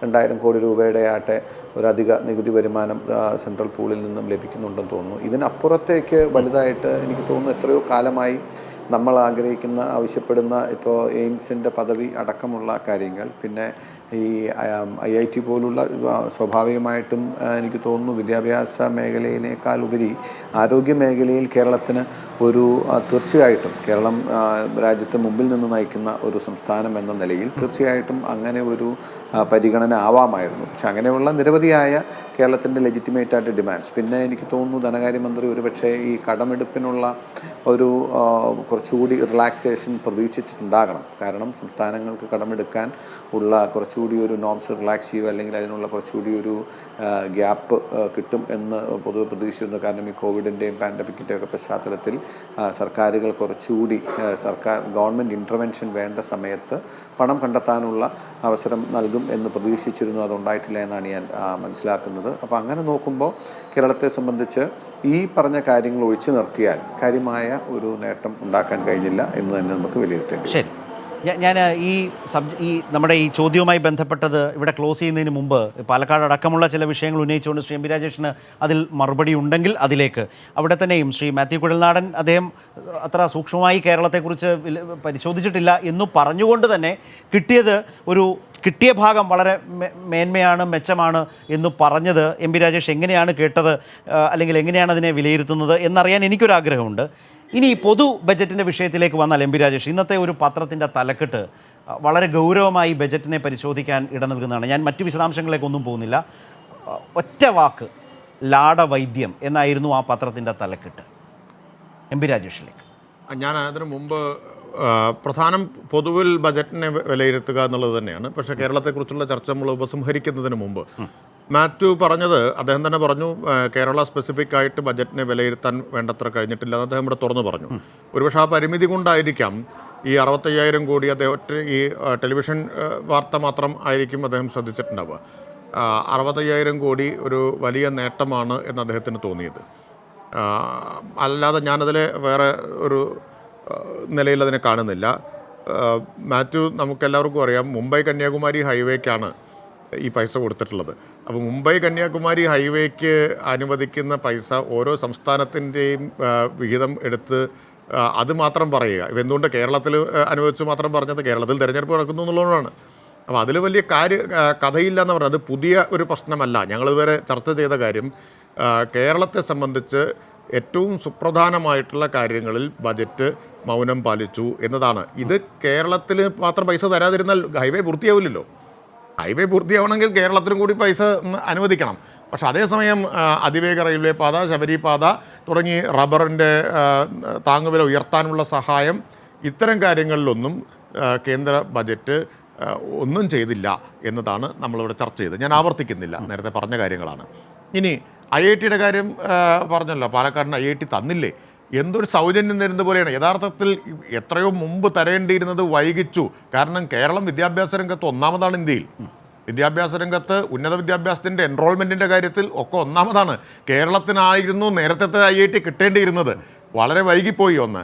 അത് ഇത്രയും വൈകിയതിൻ്റെ ഉത്തരവാദി ആരെന്ന് ചോദിച്ചാൽ അതിനുള്ള മറുപടി മാത്യു പറയും. ഒരു കാര്യം കൊണ്ട് ഞാൻ പറയാം, എങ്ങനെ പാലക്കാടിന് തന്നെന്നറിയോ? ഗത്യന്തരമില്ലാതെയാണ്. 5 പ്രഖ്യാപിച്ചു. ആദ്യം പ്രഖ്യാപിച്ചതിൽ കേരളം ഉൾപ്പെട്ടിരുന്നില്ല. പിന്നീടാണ് കേരളം ഉൾപ്പെടുന്നത്. എങ്ങനെയാണ് കിട്ടിയത്? കിട്ടുന്നത് മറ്റ് ആ 4 സംസ്ഥാനങ്ങളിലും സ്ഥലമെടുപ്പ് നടത്തുന്നതിനേക്കാൾ ആദ്യം, അന്ന് ഞാൻ MP ആണല്ലോ, ആ സ്ഥലമെടുപ്പിന് നേതൃത്വം കൊടുത്ത ഒരാളാണ്. സ്ഥലമെടുപ്പ് ഏറ്റവും ആദ്യം പാലക്കാട്ടാണ് പൂർത്തിയായത്. ഏറ്റവും ആദ്യം ആ സ്ഥലം കേരള സർക്കാരാണ് കേന്ദ്രത്തിന് നൽകിയത്. പാലക്കാട് IIT ആരംഭിച്ച് 5-ൽ അവസാനത്തേതായിരുന്നു കേട്ടോ പാലക്കാട്. ബജറ്റിൽ പ്രഖ്യാപിച്ച അരുൺ ജെയ്റ്റ്ലിയുടെ ബജറ്റിൽ പ്രഖ്യാപിച്ചപ്പോൾ 5-ൽ അവസാനത്തേതായിരുന്നു, പട്ടികയിൽ അവസാനമായിരുന്നു പാലക്കാടല്ല കേരളം. പിന്നീടാണ് പാലക്കാടൻ തീരുമാനിക്കുന്നത്. കേരളം അവസാനത്തേതായിരുന്നു. എന്നാൽ ആദ്യം തുടങ്ങിയത് പാലക്കാട് IIT ആണ്. ഏറ്റവും ആദ്യം അവിടെ സ്ഥലം എടുത്തു കൊടുത്തു. അത് കഴിഞ്ഞ് 2 കൊല്ലം കഴിഞ്ഞിട്ടാണ് ആ ലിസ്റ്റിൽ പ്രഖ്യാപിച്ച രണ്ടാമത്തെ IIT ആരംഭിക്കുന്നത്. അപ്പോൾ കേരള സർക്കാർ സ്ഥലമെടുത്തു കൊടുത്തത് കൊണ്ടുകൂടിയാണ് അത് പാലക്കാട്ട് എത്രയും പെട്ടെന്ന് സ്ഥലം കണ്ടെത്താനും നടപടികൾ പൂർത്തിയാക്കാനും കഴിഞ്ഞതുകൊണ്ടാണ്. ഇനി ഒരു ഒറ്റ വാചകം ഗെയിലിനെ കുറിച്ച് പറയട്ടെ. ഗെയിലിനെതിരെ ഇടതുപക്ഷം സമരം ചെയ്തു, ബോംബാണെന്ന് പറഞ്ഞു. എൻ്റെ അനുഭവം ഞാൻ പറയാം. അന്ന് ഗെയിൽ പദ്ധതിക്കെതിരെ ഗെയിൽ പദ്ധതിയെ അനുകൂലിച്ചുകൊണ്ട് 2012-ൽ തിരുവനന്തപുരത്ത് ചേർന്ന CPIM-ന്റെ സംസ്ഥാന സമ്മേളനം പ്രമേയം അംഗീകരിച്ചിട്ടുണ്ട്. ഗെയിൽ പദ്ധതി കേരളത്തിൻ്റെ വ്യവസായ വികസനത്തിന് സുപ്രധാനമാണ്. മറ്റ് പലരും എതിർക്കുകയും ചിലർ മൗനം പാലിക്കുകയും ചെയ്തപ്പോൾ അല്ല, ഇത് കേരളത്തിൻ്റെ വികസനത്തിന് ആവശ്യമാണെന്നുള്ള നിലപാടാണ് കേരളത്തിൽ CPIM എടുത്തത്. പ്രതിപക്ഷത്തിരിക്കുമ്പോൾ എടുത്തിട്ടുള്ളത് ജയേന്ദ്രമാഷെ, ഞങ്ങൾ നാടിൻ്റെ താല്പര്യം മുൻനിർത്തിയിട്ടാണ് പ്രവർത്തിച്ചിട്ടുള്ളത്. പാലക്കാട്ട് ഈ എതിർക്കുന്നവരുടെ യോഗം വിളിച്ചു ചേർത്ത ആളാണ് ഞാൻ. എന്തിന്? അവരെ ബോധ്യപ്പെടുത്താൻ വേണ്ടി. ഗെയിലിൻ്റെ ഉദ്യോഗസ്ഥർ വന്നിരുന്നു, അല്ലെങ്കിൽ അവർ പറയട്ടെ, ഗെയിൽ ഉദ്യോഗസ്ഥർ ആ യോഗത്തിൽ പങ്കെടുത്തിട്ടുണ്ട്. ഇവരെയും ഇരുത്തി ഈ വസ്തുതകൾ ബോധ്യപ്പെടുത്താൻ മുൻകൈയെടുത്ത ഒരാളാണ്. അപ്പോൾ അതുകൊണ്ട് ഞങ്ങൾ എതിർത്തു എന്ന് പറയരുത്. ഇനി ബജറ്റിൻ്റെ പൊതുവായ കാര്യങ്ങളിലേക്ക് ശ്രമിക്കണം. കുറച്ചധികം നമുക്ക് കേരള കാര്യങ്ങൾ പറയേണ്ടി വന്നുകൊണ്ടാണ്. ഈ ബജറ്റ് എന്ന് പറഞ്ഞാൽ ഇന്ന് സീതാറാം യെച്ചൂരി പറഞ്ഞതുപോലെ ഹൃദയശൂന്യമായിട്ടുള്ള ബജറ്റാണ്. എന്തുകൊണ്ടാണ്? ഒരു മഹാമാരിയുടെയും സാമ്പത്തിക മാന്ദ്യം സൃഷ്ടിച്ച വറുതിയുടെയും പശ്ചാത്തലത്തിൽ അവതരിപ്പിക്കുന്ന ബജറ്റാണ്. വലിയ തോതിൽ സർക്കാരിൻ്റെ ഇടപെടലും സഹായവും പിന്തുണയും ഈ സമ്പദ് വ്യവസ്ഥയെ പുനരുജ്ജീവിപ്പിച്ചെടുക്കുന്നതിൽ പണിയും വരുമാനവും നഷ്ടപ്പെട്ട കോടിക്കണക്കിന് മനുഷ്യരുടെ ജീവിതത്തിന് ആശ്വാസം പകരുന്നതിന് ഉണ്ടാകേണ്ടിയിരുന്നൊരു ബജറ്റാണ്. അതിൻ്റെ അവസരമായിരുന്നു ഈ ബജറ്റ്. എന്തായി സർക്കാർ ചെയ്തത്? സർക്കാർ യഥാർത്ഥത്തിൽ ആളുകളെ കബളിപ്പിക്കുകയാണ് ചെയ്തത്. ചെലവുകൾ വെട്ടിച്ചുരുക്കുകയാണ് ഇപ്പോൾ പോലും ചെയ്തിട്ടുള്ളത്. ഞാൻ ഉദാഹരണം പറയാം. കഴിഞ്ഞ ബജറ്റിൽ 2020-21 ബജറ്റിൽ പറഞ്ഞതിനേക്കാൾ കുറഞ്ഞ തുകയാണ് 8 മേഖലകളിൽ ചെലവഴിച്ചിട്ടുള്ളത്. കൃഷി, വിദ്യാഭ്യാസം, സോഷ്യൽ വെൽഫെയർ, സാമൂഹ്യക്ഷേമം, അതുപോലെ ശിശു വനിതാ വികസനം, ശാസ്ത്ര സാങ്കേതികം, നഗരവികസനം, പെൻഷൻ, അതുപോലെ അംഗപരിമിതർ, ഇങ്ങനെ 7 ഡിപ്പാർട്ട്മെൻറ്റുകൾക്ക് 2020-21 ബജറ്റിൽ പറഞ്ഞതിനേക്കാൾ കുറഞ്ഞ തുകയാണ് ചെലവഴിച്ചത്. ഇപ്പോൾ ആ കുറവ് അതേപോലെ നിലനിർത്തിയിരിക്കുകയാണ് ഈ 7 ഡിപ്പാർട്ട്മെൻറ്റുകൾക്ക് എന്ന് ഓർമ്മിക്കണം. പിന്നെ ആരോഗ്യ മേഖലയ്ക്ക് വലിയ തുക നീക്കിവെച്ചതിനെ കുറിച്ച് പറഞ്ഞു. വസ്തുത എന്താ? വസ്തുത 2021-22 74,600 കോടിയാണ് ബജറ്റിൽ. റിവൈസ്ഡ് എസ്റ്റിമേറ്റ് അനുസരിച്ച് പുതുക്കിയ കണക്ക്. അതിനേക്കാൾ അത് കഴിഞ്ഞ 74,600 കോടിയാണ് നിലവിലുള്ള ബജറ്റിൽ. കഴിഞ്ഞ ബജറ്റിനേക്കാൾ അത് 8,000 കോടി കുറവാണ്. കഴിഞ്ഞ ബജറ്റിലെ റിവൈസ്ഡ് എസ്റ്റിമേറ്റിനേക്കാൾ, ബജറ്റിൽ പറഞ്ഞതിനേക്കാൾ അല്ല, റിവൈസ്ഡ് എസ്റ്റിമേറ്റ് അല്ലേ പുതിയ ബജറ്റ് തയ്യാറാക്കുമ്പോൾ പറഞ്ഞത്. റിവൈസ്ഡ് എസ്റ്റിമേറ്റ് മന്ത്രി പറയുന്നത് 137% വർധന ഉണ്ടായിന്നാണ്. അത് ഞാൻ പറഞ്ഞത് ഗവൺമെന്റിന്റെ അവകാശവാദം പ്രസംഗത്തിൽ അങ്ങനെയാണ്. ബജറ്റ് ഡോക്യുമെന്റ് നോക്കിയാൽ അങ്ങനെയല്ല എന്നാ പറഞ്ഞത്. ബജറ്റ് എന്ന് പറഞ്ഞാൽ ഈ പ്രസംഗമല്ല. ബജറ്റ് എന്ന് പറഞ്ഞാൽ 100 കണക്കിന് പേജ് വരുന്ന ബജറ്റ് അനുബന്ധ ഡോക്യുമെന്റുകളുണ്ട്. എക്സ്പെൻഡിച്ചർ ബജറ്റ് ഉണ്ട്, ഔട്ട്കം ബജറ്റ് ഉണ്ട്. ഇതെല്ലാം ഇതിന്റെ ഭാഗമാണ്. അപ്പോൾ ഞാൻ പറഞ്ഞ പോയിന്റ്, ഇപ്പോൾ 74,600 കോടി എന്ന് പറയുന്നു ഹെൽത്ത് ഡിപ്പാർട്ട്മെന്റിനുള്ള വിഹിതം. ഞാൻ ഹെൽത്ത് ആൻഡ് ഫാമിലി വെൽഫെയർ എല്ലാം ചേർന്നിട്ടായിരിക്കണം ഈ 137% വർധനമെന്നൊക്കെ പറയുന്നത്. ഹെൽത്ത് ആൻഡ് വെൽബീയിങ് എന്നുള്ള അതാണ്. അപ്പോൾ ഹെൽത്ത് ഡിപ്പാർട്ട്മെന്റിന് 74,600 കോടിയാണ് കഴിഞ്ഞ ബജറ്റിൽ ഉള്ളത്, ഈ ബജറ്റിലുള്ളത്. അത് കഴിഞ്ഞ ബജറ്റിലെ റിവൈസ്ഡ് എസ്റ്റിമേറ്റിനേക്കാൾ 8,000 കോടി കുറവാണെന്നാണ്. അപ്പോൾ ബജറ്റ് ഡോക്യുമെന്റ് ഇതാണ് കാണിക്കുന്നത്. ഇനി ഇവിടെ പറഞ്ഞല്ലോ, ആരോഗ്യ മേഖലയിൽ നിന്ന് സർക്കാർ പിൻവാങ്ങേണ്ട ചെയ്യുന്നത്. ശ്രീചിത്രയെക്കുറിച്ച് നേരത്തെ ജയേന്ദ്രമാഷ് പറഞ്ഞു. നിങ്ങൾക്കറിയാമോ, ശ്രീചിത്രയിലെ സൗജന്യ ചികിത്സ അവസാനിപ്പിക്കാൻ പോകുന്ന കേന്ദ്ര സർക്കാർ. സൗജന്യ ചികിത്സ ഇല്ല, അതിന് ചികിത്സയ്ക്ക് പണം കൊടുക്കണമെന്ന സ്ഥിതി വരികയാണ്. എന്തുകൊണ്ടുണ്ടാകുന്നത്? ആരോഗ്യ മേഖലയിൽ നിന്നുള്ള കേന്ദ്ര സർക്കാരിൻ്റെ പിന്മാറ്റമാണ്. അത് എങ്ങനെയാണ് നമ്മുടെ നാട്ടിൽ സാധാരണക്കാരെ ബാധിക്കുക, ആ ആശുപത്രിയെ ആശ്രയിക്കുന്നവരെ ബാധിക്കുന്നത് എന്ന് ഓർമ്മിക്കുക. ഓക്കെ.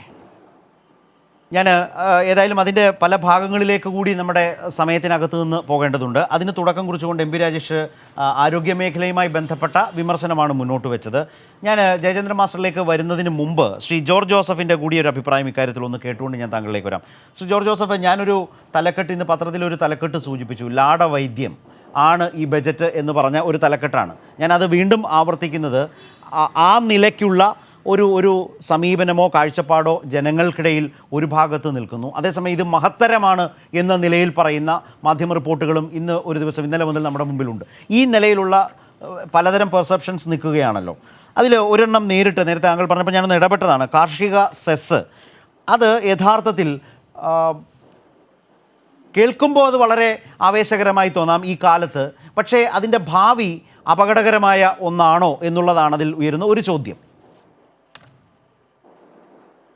ശരത്തെ, കാർഷിക സെസിന്റെ കാര്യത്തില് അത് ഇന്നലെ കൺഫ്യൂസ്ഡ് ആയിരുന്നു. കാരണം ബഡ്ജറ്റിൽ അതിന്റെ ഡീറ്റെയിൽസ്, വിശദാംശങ്ങൾ ഒരു ലൈനിലൂടെ പറഞ്ഞു പോവുകയാണ് ചെയ്തത്. പിന്നീട് നമ്മൾ മനസ്സിലാക്കിയത് ഡീസലിന് 4 രൂപയും പെട്രോളിന് 2 രൂപ 50 പൈസയും ഫാം സെസ് എന്ന പേരിൽ ഏർപ്പെടുത്തുന്നു എന്നുള്ളതാണ്. അങ്ങനെ വന്നപ്പോൾ വില വർദ്ധിക്കും എന്ന് നമ്മൾ ആശങ്കപ്പെട്ടു, വല്ലാതെ ആശങ്കപ്പെട്ടു. കാരണം ഇപ്പോൾ നമുക്കറിയാം 100 രൂപയോട് അടുത്തുകൊണ്ടിരിക്കും. പക്ഷെ പിന്നീട് അതിന് വിശദീകരണം വന്നത് രൂപയിൽ അതിനനുസരിച്ച് കുറവ് വരുത്തും, അപ്പോ നെറ്റ് റിസൾട്ട് വിലവർദ്ധനവായിട്ട് മാറില്ല എന്നുള്ള ഒരു വിശദീകരണം അതിനെ സംബന്ധിച്ച് വന്നു. ഇവിടെ 2 പ്രശ്നങ്ങളാണ് ഉദിക്കുന്നത്. ഒന്ന്, ഈ നേരത്തെ നമുക്കറിയാം ഈ നമ്മുടെ പെട്രോളിന്റെയും ഡീസലിന്റെയും വില എണ്ണ കമ്പനികൾ രാജ്യാന്തര വിപണിയിൽ കുറച്ചപ്പോൾ 2 രൂപയോ 1 രൂപയൊക്കെ കുറയ്ക്കുന്ന സ്ഥിതിയുണ്ടായി. അങ്ങനെ കുറച്ച ഘട്ടത്തിൽ കേന്ദ്ര സർക്കാർ ആ എക്സൈസ് തീരുവ ഉയർത്തി. അത്രയും എക്സൈസ് തീരുവ ഉയർത്തിയിട്ട് ആ വില കുറവിന്റെ നേട്ടം ജനങ്ങളിലേക്ക് പാസ് ഓൺ ചെയ്തില്ല. അങ്ങനെയാണ് നമുക്ക് 9 രൂപ 37 പൈസ ഉണ്ടായിരുന്ന എക്സൈസ് ഡ്യൂട്ടി 21 രൂപയുടെ മുകളിലേക്ക് 11 തവണയായിട്ട് ഉയർത്തിയാണ് ഇതെത്തിക്കുന്നത്. അപ്പോ ഇത്തരത്തിൽ ഒരു നിലപാട് സ്വീകരിച്ചൊരു ഗവൺമെന്റ് ഇക്കാര്യത്തിൽ ഇപ്പോൾ പാസ് ഓൺ ചെയ്യില്ല, അല്ലെങ്കിൽ എക്സൈസ് ഡ്യൂട്ടി കുറച്ചുകൊണ്ട് ഇത് വില കൂടാതെ നിർത്തും എന്ന് പറയുന്നതിന് നമുക്ക് വിശ്വാസപൂർവ്വം എടുക്കാൻ കഴിയുന്നില്ല. എപ്പോൾ വേണമെങ്കിലും ഈ എക്സൈസ് ഡ്യൂട്ടി കൂട്ടാം. അങ്ങനെ 11 തവണ കൂട്ടിയതിന്റെ ഉദാഹരണം നമ്മുടെ മുമ്പിലുണ്ട്. അപ്പൊ അതുകൊണ്ട് ഈ സെസ് കൂടുതലായി ഇതിലേക്ക് വരുമോ എന്നുള്ളൊരു ആശങ്ക നിലനിൽക്കുകയാണ്. കാരണം പ്രത്യേകിച്ച് ഇപ്പൊ അങ്ങനെ പറയും, കാരണം തെരഞ്ഞെടുപ്പിന്റെ ഒരു പശ്ചാത്തലമുണ്ട്, 4 സംസ്ഥാനങ്ങളിൽ തെരഞ്ഞെടുപ്പ് നടക്കുന്നുണ്ട്, ഇത്രയും രൂപ സെസ്സായിട്ട് ഈടാക്കാൻ പറ്റില്ല. രണ്ടാമതൊരു പ്രശ്നം, ആ ഒരു പ്രശ്നം അവിടെ നിലനിൽക്കുന്നു. രണ്ടാമത് വരുന്ന പ്രശ്നം എന്താണ്? ഈ സെസ് എന്നുള്ള രീതിയിൽ എന്ത് കാര്യത്തിന് വർദ്ധിപ്പിച്ചിട്ടുണ്ടെങ്കിലും അത് ഡിവിസിബിൾ പൂളിലേക്ക് വരുന്നില്ല, അല്ലെങ്കിൽ സംസ്ഥാനത്തിന് ഷെയർ ചെയ്യേണ്ട ഒരു വിഹിതം. ഇപ്പൊ എക്സൈസ് ഡ്യൂട്ടി ആണ് വർദ്ധിപ്പിക്കുന്നതെങ്കിൽ അതിന്റെ ഒരു നേരിയ ഭാഗം സംസ്ഥാന സർക്കാരുകളിലേക്ക് വിഹിതമായിട്ട് പോകുന്നുണ്ട്. അത് നമുക്കറിയാം, ഫിനാൻസ് കമ്മീഷൻ അവാർഡ് ആ രീതിയിലൊക്കെ അത് വരുന്നുണ്ട്. പക്ഷേ സെസ് പൂർണ്ണമായിട്ട് കേന്ദ്ര സർക്കാരിലേക്കാണ് പോകുന്നത്. അപ്പോ അക്ഷരത്തിൽ സംസ്ഥാന സർക്കാരുകൾക്കുള്ള ഈ എക്സൈസ് തീരുവ ഇതിൽ കുറയ്ക്കുമ്പോൾ സംസ്ഥാന സർക്കാരുകൾക്ക് പങ്കിടേണ്ട വിഹിതവും അവിടെ കുറഞ്ഞു പോവുകയാണ്. അങ്ങനെ 2 ആസ്പെക്റ്റിൽ, അതായത് കേൾക്കുമ്പോൾ ഇത് ഒരു അപകടവും ഇല്ലാത്തൊരു കാര്യമാണ്. കാരണം വിലയൊന്നും വർദ്ധിക്കില്ലല്ലോ, അവര് എക്സൈസ് ഡ്യൂട്ടി ആയിട്ടോ സെസ് ആയിട്ടോ എന്തായിട്ടുണ്ടെങ്കിലും എടുത്തോട്ടെ എന്ന് വേണമെങ്കിൽ ന്യായീകരിക്കാൻ കഴിയും. പക്ഷെ ഈ 2 വലിയ അപകടങ്ങൾ അതിന്റെ പിന്നിൽ പതിയിരിക്കുകയാണ്. ഒന്ന്, തെരഞ്ഞെടുപ്പ് കഴിയുമ്പോൾ മനസ്സിലായി ശ്രീ ജയചന്ദ്രൻ മാസ്റ്റർ അദ്ദേഹം അത് വിശദീകരിച്ചത് അത്ര ലളിതമായ ഒരു പ്രശ്നമല്ല. കാരണം നികുതിക്കൊള്ള ഇന്ധനവിലയുടെ കാര്യത്തിൽ നിലവിൽ തന്നെ രാജ്യത്ത് നിൽക്കുന്നു. അതിൽ ഒരു പുതിയ സെസ് കൂടി ഏർപ്പെടുത്തി സംസ്ഥാനങ്ങളുമായി പോലും ഷെയർ ചെയ്യാത്ത വിധം കേന്ദ്രത്തിലേക്ക് ഈ പണം എത്തുന്നു. മറുഭാഗത്ത് സംസ്ഥാനങ്ങൾക്ക് തൽക്കാലത്തെ എക്സൈസ് ഡ്യൂട്ടി കുറച്ചതുകൊണ്ട് ആ വരുമാന നഷ്ടം അവർക്കുണ്ടാവുകയും ചെയ്യുന്നു. ഈ പണമെല്ലാം തങ്ങളിലേക്ക് മാത്രം വരട്ടെ എന്ന് പറയുന്ന ഒരു ചിന്താഗതിയോടെ കേന്ദ്ര സർക്കാർ നിൽക്കുന്നു. കൂടുതൽ നികുതി കൊള്ളയിലേക്ക് ഒരു മാറ്റവുമില്ലാതെ നാട്ടുകാരെ പിഴിയുന്ന സൂത്രപ്പണിയാണ് ഈ ഫാം സെസ്സിലൂടെ ഈ ബജറ്റ് പ്രസംഗത്തിൽ മനസ്സിലാക്കിയതിനപ്പുറത്തേക്ക് രേഖകൾ പുറത്തു വരുന്നതോടെ ആളുകൾക്ക് ബോധ്യപ്പെടുകയല്ലേ ഇപ്പോൾ? ശരത്തെ, 2 കാര്യം. ഒന്ന്, രാജേഷ് പറഞ്ഞ പാലക്കാട്ട് IIT വരാൻ വൈകിപ്പോയി എന്നാ ഞങ്ങളും പറയാറുള്ളത് അത് തന്നെയാണ്. അത് മോഡി വരാൻ വൈകിയത് കൊണ്ടല്ലേ? നിങ്ങൾ ഉൾപ്പെടെ ഒരു 10 കൊല്ലത്തോളം, അല്ല 5 കൊല്ലം നിങ്ങളുടെ പിന്തുണയോടെ അല്ലായിരുന്നോ? മുൻപ് വാജ്പേയി വന്നിരുന്നല്ലോ, കൂടി MP ആയിരുന്ന സമയത്തല്ലേ? അല്ല സാർ അല്ലേ? അന്ന് നിങ്ങൾ ഒരു കാര്യം മനസ്സിലാക്കണം ശരത്തെ, അന്ന് ഇവർ പറഞ്ഞ ന്യായം അറിയോ? ഐസർ ഉള്ളിടത്ത് IIT കൊടുക്കാൻ പറ്റില്ല എന്നാ. ഐസർ തിരുവനന്തപുരത്തുള്ളത് കൊണ്ട് IIT കൊടുക്കാൻ പറ്റില്ല. കാരണം കർണാടകയിൽ, ബാംഗ്ലൂരിൽ ഐസർ ഉള്ളത് കൊണ്ട് കർണാടകയിൽ IIT ഇല്ല. അതുകൊണ്ട് കൊടുക്കാൻ പറ്റില്ല എന്ന് പറഞ്ഞതാണ് നമ്മൾ കൊടുത്തത്. പിന്നെ രാജേഷിന് മുൻകൂട്ടി അറിയാമായിരുന്നോ പാലക്കാട്ട് നമ്മൾ സ്ഥലം ഏറ്റെടുത്തത് കൊണ്ടാണ് കിട്ടിയതെന്ന് പറയുമ്പോൾ കേന്ദ്രം പ്രഖ്യാപിക്കുന്നതിന് മുമ്പേ സ്ഥലം ഏറ്റെടുത്ത് വെച്ചിരുന്നോ? അപ്പം IIM കിട്ടാത്തതിൻ്റെയും നഷ്ടപ്പെട്ടതിൻ്റെയും കാരണം അതിനകത്ത് വ്യക്തമായിട്ടുണ്ടല്ലോ. ശരി, ഞാൻ അങ്ങോട്ട് തർക്കത്തിലേക്ക് കൂടുതൽ കയറുന്നില്ല. ഇവിടെ നമ്മൾ മനസ്സിലാക്കേണ്ടത്, ഈ ബജറ്റിനെ കുറിച്ച് വളരെ കൃത്യമായി അവതരിപ്പിച്ചുകൊണ്ട് ധനകാര്യമന്ത്രി പറഞ്ഞു 6 സമഗ്ര വീക്ഷണത്തോടെയാണ് ഈ ബജറ്റ്. ആരോഗ്യം, ജനക്ഷേമം, അടിസ്ഥാന സൗകര്യ വികസനം, മാനവിക മൂലധന വികസനം, ഗവേഷണവും വികസനവും, പരിമിതമായ ഭരണം, അധികമായ നിർവഹണം. ഇതിൽ ഊന്നി നിന്നുകൊണ്ടാണ് ഈ ഗവൺമെൻറ് മുമ്പോട്ട് വന്നത്. ഞാൻ ചോദിക്കട്ടെ, രാജേഷ് പറയുന്നു തൊഴിലില്ലായ്മയ്ക്ക് ഒരു പരിഹാരവും ഇല്ലെന്ന്. സർ, 1,00,000 ചില്ലാണം കിലോമീറ്റർ, 1,15,000 കിലോമീറ്റർ പുതിയ റോഡുകൾ നിർമ്മിക്കുമ്പോൾ ഇന്ത്യയിലെ സംസ്ഥാനങ്ങളിലുള്ള അതിൽ പങ്കാളികളാവുന്നത് ഇന്ത്യയിലെ തൊഴിലാളികളല്ലേ? ആത്മനിർഭർ ഭാരതത്തിലൂടെ പ്രഖ്യാപിച്ചതിൻ്റെ പുറമെ ഈ തരത്തിൽ നൽകുന്ന പദ്ധതികളുടെ ഗുണം ഇപ്പം 2.86 കോടി രൂപ കുടിവെള്ള പദ്ധതിക്ക് വേണ്ടി നീക്കിക്കൊണ്ടു. പേര് മാറ്റി നമുക്ക് സംസ്ഥാനത്തിൻ്റെതാണെന്ന് പറയാം. പക്ഷേ അതിൻ്റെ ഡ്രഞ്ചിങ്, അതിൻ്റെ ഡിസ്ട്രിബ്യൂഷൻ, അതിൻ്റെ മെയിൻ്റനൻസ്, ഇതൊക്കെ തൊഴിൽ വർദ്ധിപ്പിക്കുക തന്നെയല്ലേ ഉണ്ടാകുന്നത്. നഗരങ്ങളുടെ ശുചീകരണം, നഗരവൽക്കരണം ഒന്നും കിട്ടിയില്ലെന്ന് പറഞ്ഞു. മനുഷ്യൻ്റെ പ്രാഥമികമായ ആവശ്യമാണ് ശുദ്ധവായു. ശരി, ആ വായു ശുദ്ധീകരിക്കാനുള്ള പദ്ധതികൾ മുടക്കുന്നു. പിന്നെ നേരത്തെ എൻ്റെ സുഹൃത്ത് പറഞ്ഞു ഇത് വളരെ സമർത്ഥമായുള്ള നികുതിയിൽ കേന്ദ്രം തട്ടിക്കൊണ്ടുപോകും. ഞാൻ പറഞ്ഞു, നരേന്ദ്രമോദിയുടെ വീട്ടിലേക്കാണോ സാർ ഇത് കൃഷിക്ക് വേണ്ടിയല്ലേ? 2.23 ലക്ഷം കോടി രൂപ സമാഹരിക്കുന്നതിൻ്റെ എന്ത് പേരിലായാലും അത് സംസ്ഥാനങ്ങൾക്ക് തന്നെയല്ലേ വീതിച്ച് തിരിച്ച് കിട്ടുന്നത്. കേന്ദ്രം പിരിക്കുന്ന എക്സൈസിൻ്റെ, കേന്ദ്രത്തിൻ്റെ എക്സൈസ് നികുതി പോലും 1% സംസ്ഥാനങ്ങൾക്കല്ലേ.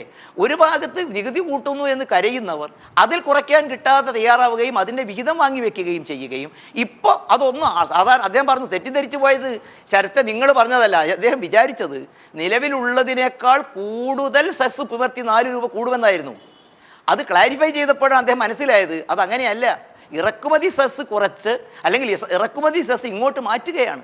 അത് കൃഷിക്ക് വേണ്ടിയാണ്. നേരത്തെ രാജേഷ് പറഞ്ഞ മാതിരിയിൽ അട്ടപ്പാടിയിലും കേരളത്തിലും പാലക്കാട്ടും വയനാട്ടിലുമൊക്കെ ആത്മഹത്യ ചെയ്യേണ്ടി വരുന്ന കർഷകർക്ക് വേണ്ടിയുള്ള പദ്ധതികളാണ്. റബ്ബറിന് 190 കോടി രൂപ നീക്കി വയ്ക്കുമ്പോൾ ഞാൻ ചോദിക്കട്ടെ, റബ്ബറിനുള്ള പ്രോജക്റ്റുകളും പദ്ധതികളും നമ്മളല്ലേ പ്രഖ്യാപിക്കേണ്ടത്? അത് ഉപയോഗപ്പെടുത്താൻ ശ്രമിക്കേണ്ടത് നമ്മളല്ലേ? കേരളത്തിന് വേണ്ടി നീക്കിവെച്ച പദ്ധതികളുടെ വലിയ ഒരു നീണ്ട നിര തന്നെയുണ്ട്. റബ്ബർ ബോർഡിന് എത്ര കൊടുത്താലും റബ്ബർ ഇറക്കുമതി തീരുവ കൂട്ടാതെ തരമില്ല. അങ്ങനെ ഒരു നയപരമായ തീരുമാനം ബജറ്റിൽ എടുക്കാനേ താല്പര്യപ്പെടുന്നില്ല എന്ന് ഇവിടെ വ്യക്തമായല്ലോ. അല്ല, അതിപ്പോൾ നമ്മൾ ഒരു കാര്യം മനസ്സിലാക്കേണ്ടത്, റബ്ബർ കർഷകരുടെ ജീവിതം മെച്ചപ്പെടുന്നതോടൊപ്പം തന്നെ രാജ്യത്തിൻ്റെ റബ്ബർ അധിഷ്ഠിത വ്യവസായങ്ങൾ നിലനിൽക്കേണ്ടത് ഗവൺമെൻറ് ബാധ്യത തന്നെയാണ്. ഇതൊരിക്കലും നമ്മൾ മനസ്സിലാക്കേണ്ടത്, ഇത് പരസ്പര പൂരകങ്ങളായി മുൻപോട്ട് പോകുമ്പോൾ മാത്രമേ ഈ രാജ്യത്ത് വ്യവസായികളും കർഷകരും അധ്വാനിക്കുന്നവരും ഭൂ ഉടമകളും ഒക്കെ നിലനിൽക്കണ്ടേ. അതുകൊണ്ട് തന്നെയല്ലേ ശരത്തെ ഇപ്പോൾ ഭൂ ഉടമകളുടെ കാര്യത്തിലൊക്കെ പാർട്ടിയുടെ സമീപനം നമ്മൾ മാറ്റിയില്ലേ? പണ്ട് അവരെ ഒന്നും 8000 അടുപ്പിക്കാത്തവർ കാലത്തിനനുസരിച്ച മാറ്റങ്ങളെ നമ്മൾ ഉൾക്കൊള്ളാൻ തയ്യാറാവേണ്ടേ ശരത്തെ? ഈ കാലത്തിനനുസരിച്ച മാറ്റങ്ങളിൽ ഇതിൻ്റെ ഗുണഫലങ്ങൾ ഏറ്റവും അനുഭവിക്കേണ്ടവർ കേരളത്തിലുള്ളവരാണ്, മലയാളികളാണ്. നമ്മുടെ സർക്കാരാണ് അതിന് പദ്ധതികളും കേന്ദ്രത്തിൻ്റെ സഹായവും സഹകരണവും തേടിക്കൊണ്ട് പരിഷ്കരിക്കേണ്ടത്. ഇതല്ലേ യാഥാർത്ഥ്യം? ഞാൻ വരാം, താങ്കളിലേക്ക് വരാം. ശ്രീ മാത്യു കുഴൽനാടൻ, ഏതായാലും അത് കുറിച്ച് വെച്ചിട്ടുണ്ട് Shri M P Rajesh. CPM കാലത്തിനനുസരിച്ച് മാറി എന്ന നിലയിൽ താങ്കൾ നടത്തിയ നിരീക്ഷണത്തെക്കുറിച്ച്. മാത്യു കുഴൽനാടൻ, ഇക്കാര്യങ്ങളിൽ ഈ ഫാം സെസ്, ഇന്ധന വിലയുടെ കാര്യത്തിൽ വരുന്ന അതിഭീകരമായ നികുതി കൊള്ള നടക്കുന്ന ഒരു രാജ്യത്തിലേക്ക് പുതിയ തരത്തിലേക്കുള്ള നികുതികളുടെ വരവാണ്. അത് ഒരു ഭാഗത്ത് നിൽക്കുന്ന ഒരു സാഹചര്യമുണ്ട്. അതുപോലെ തന്നെ ഈ റവന്യൂ മോഡായി കാണുന്നത് എങ്ങനെയാണ്? നമ്മുടെ പൊതുസ്വത്തിനെ അതിലൂടെ ധനാഗമ മാർഗം കണ്ടെത്തുക, അസറ്റ് മോണിറ്റൈസേഷൻ എന്നു പറയുന്ന തരത്തിലേക്ക് UPA സർക്കാർ കൊണ്ടുവന്ന ഈ ഓഹരി വിറ്റഴിക്കലിൻ്റെയും സ്വകാര്യവൽക്കരണത്തിൻ്റെയും തോത് വല്ലാതെ കൂട്ടി മുന്നോട്ട് പോവുകയാണ്. അതിനെ ആ നിലയിൽ എതിർക്കാൻ സത്യത്തിൽ UPAയ്ക്കോ കോൺഗ്രസിനോ കഴിയുകയില്ലല്ലോ. അത് സൗകര്യപൂർവ്വം ഉപയോഗിക്കുകയല്ലേ ഈ സർക്കാർ? എനിക്ക് തോന്നുന്നത് നമ്മൾ ഈ ബഡ്ജറ്റിനെ വളരെ ഒരു നാരോ ലെൻസിലൂടെ എക്സാമിൻ ചെയ്യണതിനേക്കാളും ഈ പൊതുവെ ഈ രാജ്യത്തിൻ്റെ എക്കണോമി ഏത് ഡയറക്ഷനിലേക്കാണ് പോകുന്നത് എന്ന ഒരു പശ്ചാത്തലത്തിൽ നിന്നുകൊണ്ട് ചർച്ച ചെയ്യുന്നത് കുറച്ചുകൂടെ നന്നായിരിക്കും എന്ന് എനിക്ക് തോന്നുന്നു. എനിക്ക് ഓർമ്മ വരുന്നത് ഈ NDA സർക്കാർ അധികാരത്തിൽ വന്നപ്പോൾ ആദ്യത്തെ ബഡ്ജറ്റാണ്. ഞാൻ നന്നായി വളരെ കൗതുകത്തോടു കൂടി വളരെ ഒരു ക്യൂരിയോസിറ്റിയോട് കൂടി കേട്ടതാണ്. എനിക്ക് വളരെ ബഹുമാനമുണ്ടായിരുന്ന നേതാവായിരുന്നു അരുൺ ജെയ്റ്റ്ലി. അദ്ദേഹം ബഡ്ജറ്റ് അവതരിപ്പിച്ചുകൊണ്ട് പറഞ്ഞത് NDA അല്ലെങ്കിൽ ഈ government will make sure that Indian GDP is growing A double digit. എനിക്ക് തോന്നുന്നു രാജേഷ് എന്ന പാർലമെൻറ്റുള്ള സമയമാണ്.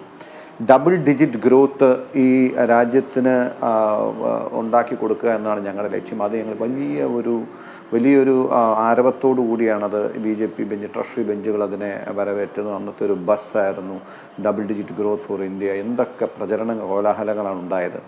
അതിനുശേഷം നിങ്ങൾ പരിശോധിച്ചാൽ 2016 മുതൽ ഇന്ത്യൻ എക്കോണമി ഒരിക്കൽ പോലും നന്നായി പെർഫോം ചെയ്തിട്ടില്ല.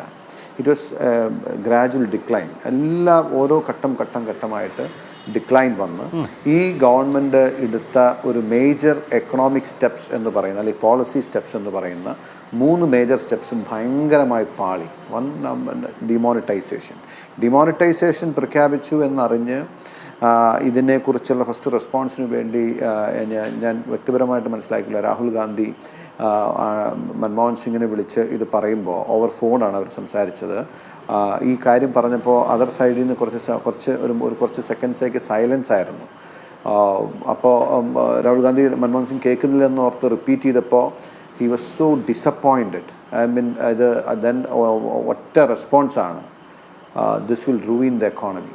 ഫസ്റ്റ് വൺ സിംഗിൾ റെസ്പോൺസാണ്. അതായത് ഡിമോണിറ്റൈസേഷൻ നടപ്പിലാക്കി എന്ന് ഉടനെ പറഞ്ഞൊരു കാര്യമാണ്. അതിനുശേഷമുള്ള വളരെ ഹ്രസ്വമായ അദ്ദേഹത്തിൻ്റെ പാർലമെൻറ്റിലെ സ്പീച്ച് ഇന്ന് രാജ്യത്തെ അല്ല ലോകത്തിന് തന്നെ സ്റ്റുഡൻസിന്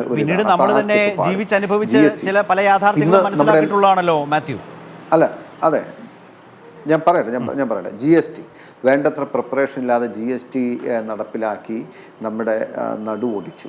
അതിന് പിന്നാലെ ലോക്ക്ഡൗൺ. ഞാൻ പറഞ്ഞ ഒരു സിംഗിൾ മെഷർ ഈ എക്കോണമിക്ക് ഊർജം പകർന്ന ഒരു സിംഗിൾ മെഷർ ഉണ്ടായിട്ടില്ല. ഇത് പണ്ട് ഞാൻ ഈ കൊളോക്കിയൽ ഭാഷ ഉപയോഗിക്കുന്നത് നിങ്ങൾ മറ്റൊന്നും വിചാരിക്കരുത്.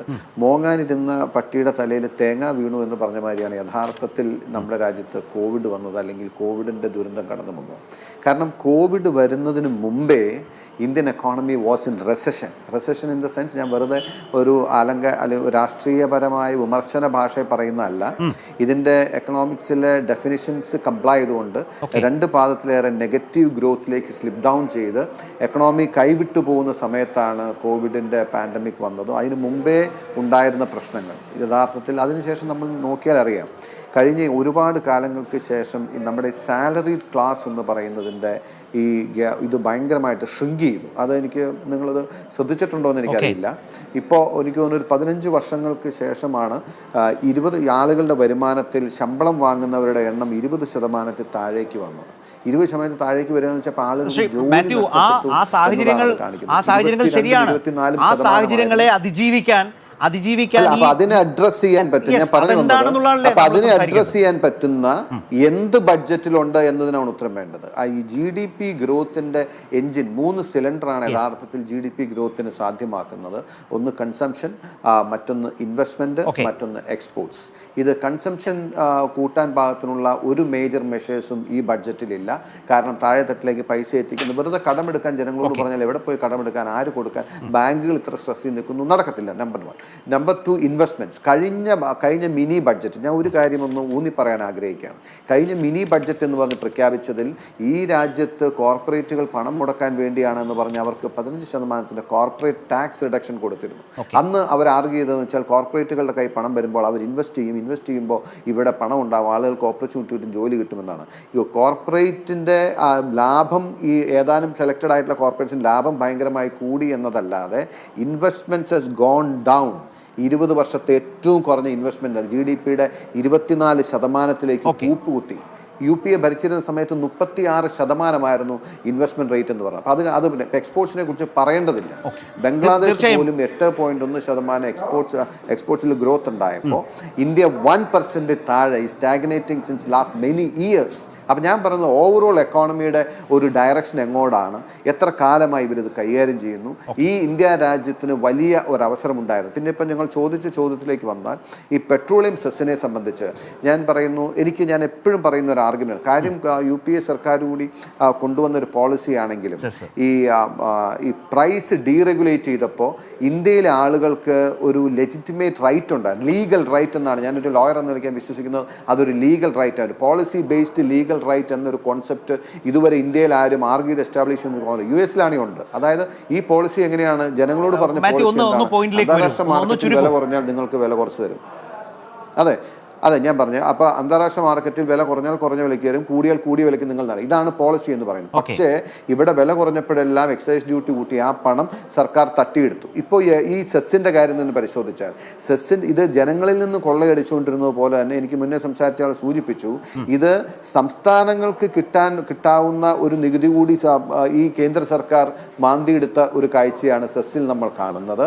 അങ്ങേയറ്റം അൺപ്രിഡിക്റ്റബിൾ ആയിട്ടുള്ള, അല്ലെങ്കിൽ അങ്ങേയറ്റം അതാണ് അതിലെ എല്ലാവരും കാണുന്ന ഒരു അപാകത. അതാണ് ഏത് നിലയിലേക്ക് ഈ ഫാം സെസ് മാറും, എക്സൈസ് ഡ്യൂട്ടി ഇപ്പോൾ കുറച്ചു എന്ന് പറയുന്നതിന് എത്രമാത്രം വിശ്വസനീയത സർക്കാരിന്റെ ഭാഗത്തു നിന്ന് പ്രതീക്ഷിക്കാം? കാരണം മുൻകാല നടപടികൾ വളരെ പ്രധാനപ്പെട്ടതാണ്.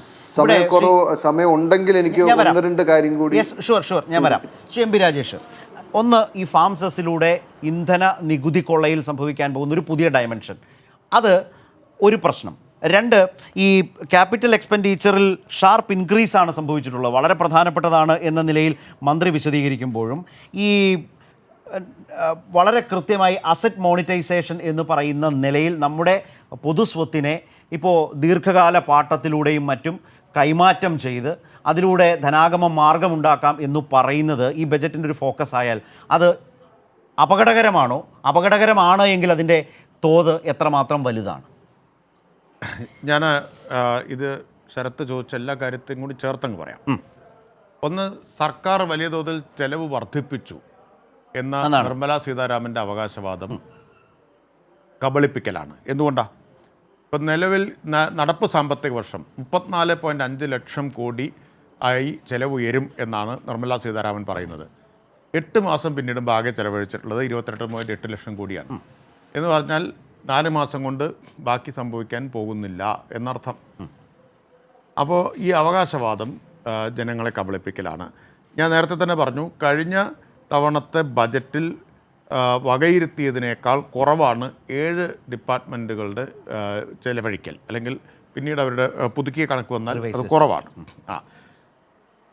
ഇതാണ് ഒരവകാശവാദം. പിന്നെ രണ്ടാമത്തേത്, പിന്നെ നമ്മളെടുത്താൽ നമുക്ക് ഈ ബജറ്റ് അവതരിപ്പിക്കുന്നത് സമാനതകളില്ലാത്തൊരു വറുതിയുടെ കാലത്താണ്. ഇപ്പോൾ ആവശ്യം ആളുകളുടെ കയ്യിൽ പണം എത്തിക്കുക, പട്ടിണി കിടക്കുന്നില്ല എന്ന് ഉറപ്പാക്കുക. അതുകൊണ്ടാണ് ഇപ്പോൾ CPIM പോലുള്ള കക്ഷികൾ പലരും ആവശ്യപ്പെട്ടതാണ്. CPIM ആവശ്യപ്പെട്ടൊരു കാര്യമാണ്, 7500 രൂപ എല്ലാവർക്കും കാഷ് ട്രാൻസ്ഫർ നൽകണം, ആദായ നികുതി അടയ്ക്കുന്നവരല്ലാത്ത എല്ലാവർക്കും. ഒപ്പം സൗജന്യമായിട്ടുള്ള ഭക്ഷ്യധാന്യം നൽകണം. ഇതാവശ്യപ്പെട്ടതാണ്.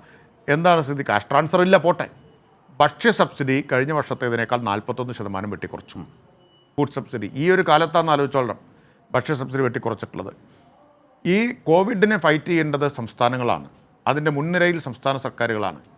നോക്കൂ, സംസ്ഥാന സർക്കാരുകൾക്ക് ഉണ്ടായിരുന്ന വിഹിതം 42% നിന്ന് ഫിനാൻസ് കമ്മീഷൻ്റെ ശുപാർശ അനുസരിച്ച് 42% ഉണ്ടായിരുന്നത് 1% വെട്ടിക്കുറച്ചു, 41%.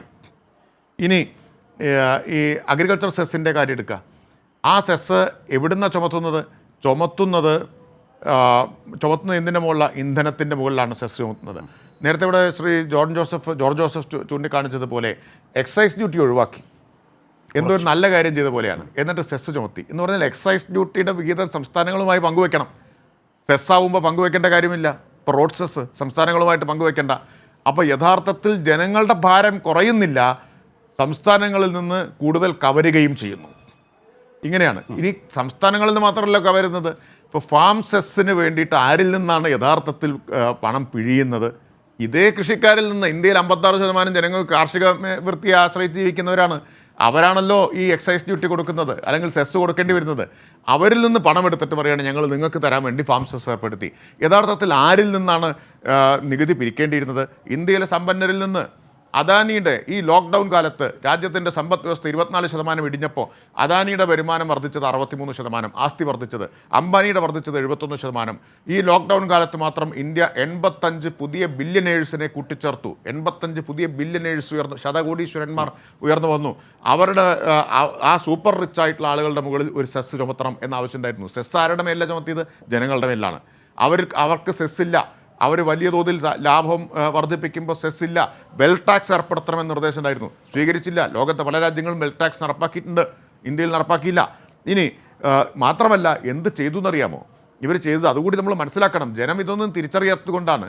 കോർപ്പറേറ്റ് ടാക്സ് കഴിഞ്ഞ വർഷത്തേതിനേക്കാൾ കോർപ്പറേറ്റ് ടാക്സും ഇൻകം ടാക്സും രണ്ടും സമ്പന്നർ കൊടുക്കേണ്ടതാണ്. കഴിഞ്ഞ വർഷം 13.19 ലക്ഷം കോടി കോർപ്പറേറ്റ് നികുതി സർക്കാർ വിഭാവനം ചെയ്തത്. ഇത്തവണ 11.08 ലക്ഷം കോടി എന്ന് പറഞ്ഞാൽ കഴിഞ്ഞ വർഷത്തേതിനേക്കാൾ സമ്പന്നർ കൊടുക്കേണ്ട നികുതി 2 ലക്ഷം കോടി കുറച്ചു കൊടുത്തു. അവരിൽ നിന്ന് പിരിക്കുന്നില്ല എന്ന് മാത്രമല്ല, അവർക്ക് ഇളവ് കൊടുക്കുകയാണ് ചെയ്യുന്നത്. എന്നിട്ട് പണം കണ്ടെത്താൻ എന്നും പറഞ്ഞ് എന്ത് ചെയ്യുന്നു? പൊതു സ്വത്ത് വിൽക്കുന്നു. പണം കണ്ടെത്താൻ 1,75,000 കോടി ഡിസ്ഇൻവെസ്റ്റ്മെൻറ്റ് ഓഹരി വിൽപ്പനയിലൂടെ, അതുപോലെ പണം കണ്ടെത്താൻ ഈ പൊതു ആസ്തികൾ മോണിറ്റൈസേഷൻ എന്ന പേര് കൊടുത്തിരിക്കുകയാണ്. വിൽക്കലാണ് സംഗതി, ഭൂമി വിൽക്കുക, അതിന് മോണിറ്റൈസേഷൻ എന്ന് പേര് കൊടുത്തിരിക്കുന്നു. വേറൊരു കാപട്യം എന്താ? ആത്മനിർഭർ എന്ന് നാഴികയ്ക്ക് 40 വട്ടം പറഞ്ഞുകൊണ്ടിരിക്കുന്നു. ഇൻഷുറൻസ് മേഖലയിൽ വിദേശ നിക്ഷേപത്തിൻ്റെ പരിധി 74% ആക്കി. വിദേശികൾക്ക് ഇൻഷുറൻസ് മേഖല ഏൽപ്പിച്ചു കൊടുക്കുക. ഏതാണോ ആത്മനിർഭർ? ഇതിലൊരു പ്രധാനപ്പെട്ട കാര്യം, ഇപ്പോൾ ഈ പൊതു സ്വത്തിൻ്റെ ധനാഗമ മാർഗമാക്കി പൊതുസ്വത്തിനെ മാറ്റുക എന്ന് പറയുമ്പോൾ അതിനകത്ത് ഉൾപ്പെടുന്ന മേഖലകൾ വളരെ വിപുലമാണ് എന്നുള്ളതാണ്. തുറമുഖങ്ങൾ, സ്റ്റേഡിയം, പൈപ്പ് ലൈൻ. നമ്മളിപ്പോൾ ഈ പറയുന്ന പോലെ ഗെയിൽ പൈപ്പ് ലൈൻ പദ്ധതിയൊക്കെ നമ്മൾ കൊച്ചി ടു മംഗലാപുരം ഇട്ട് നൽകിയത് പോലും നാളെ സ്വകാര്യ മേഖലയിലേക്ക് ദീർഘകാല പാട്ടമായി പോകുന്ന നിലയിൽ ഒരു ദീർഘകാല പാട്ടം എന്താണ്, അതിൻ്റെ അവസ്ഥ എന്താണ് എന്ന് മലയാളിക്കാണ് നന്നായിട്ട് അറിയാവുന്നത്. മുല്ലപ്പെരിയാർ കരാറൊക്കെ നമ്മുടെ മുമ്പിൽ നിൽക്കുന്നതാണല്ലോ. അപ്പോൾ ദീർഘകാല കരാറുകൾ മറ്റേ സൂചി കുത്താൻ ഇടം തരില്ല എന്ന് പറഞ്ഞല്ലോ ദുര്യോധനൻ. ഭഗവദ്ദൂത് മഹാഭാരത യുദ്ധം ഒഴിവാക്കാൻ കൃഷ്ണൻ ദൂത് പോയപ്പോൾ അത് പൊളിയുന്നത് സൂചി കുത്താൻ ഇടം തരില്ല എന്ന പിടിവാശിയിലാണ്.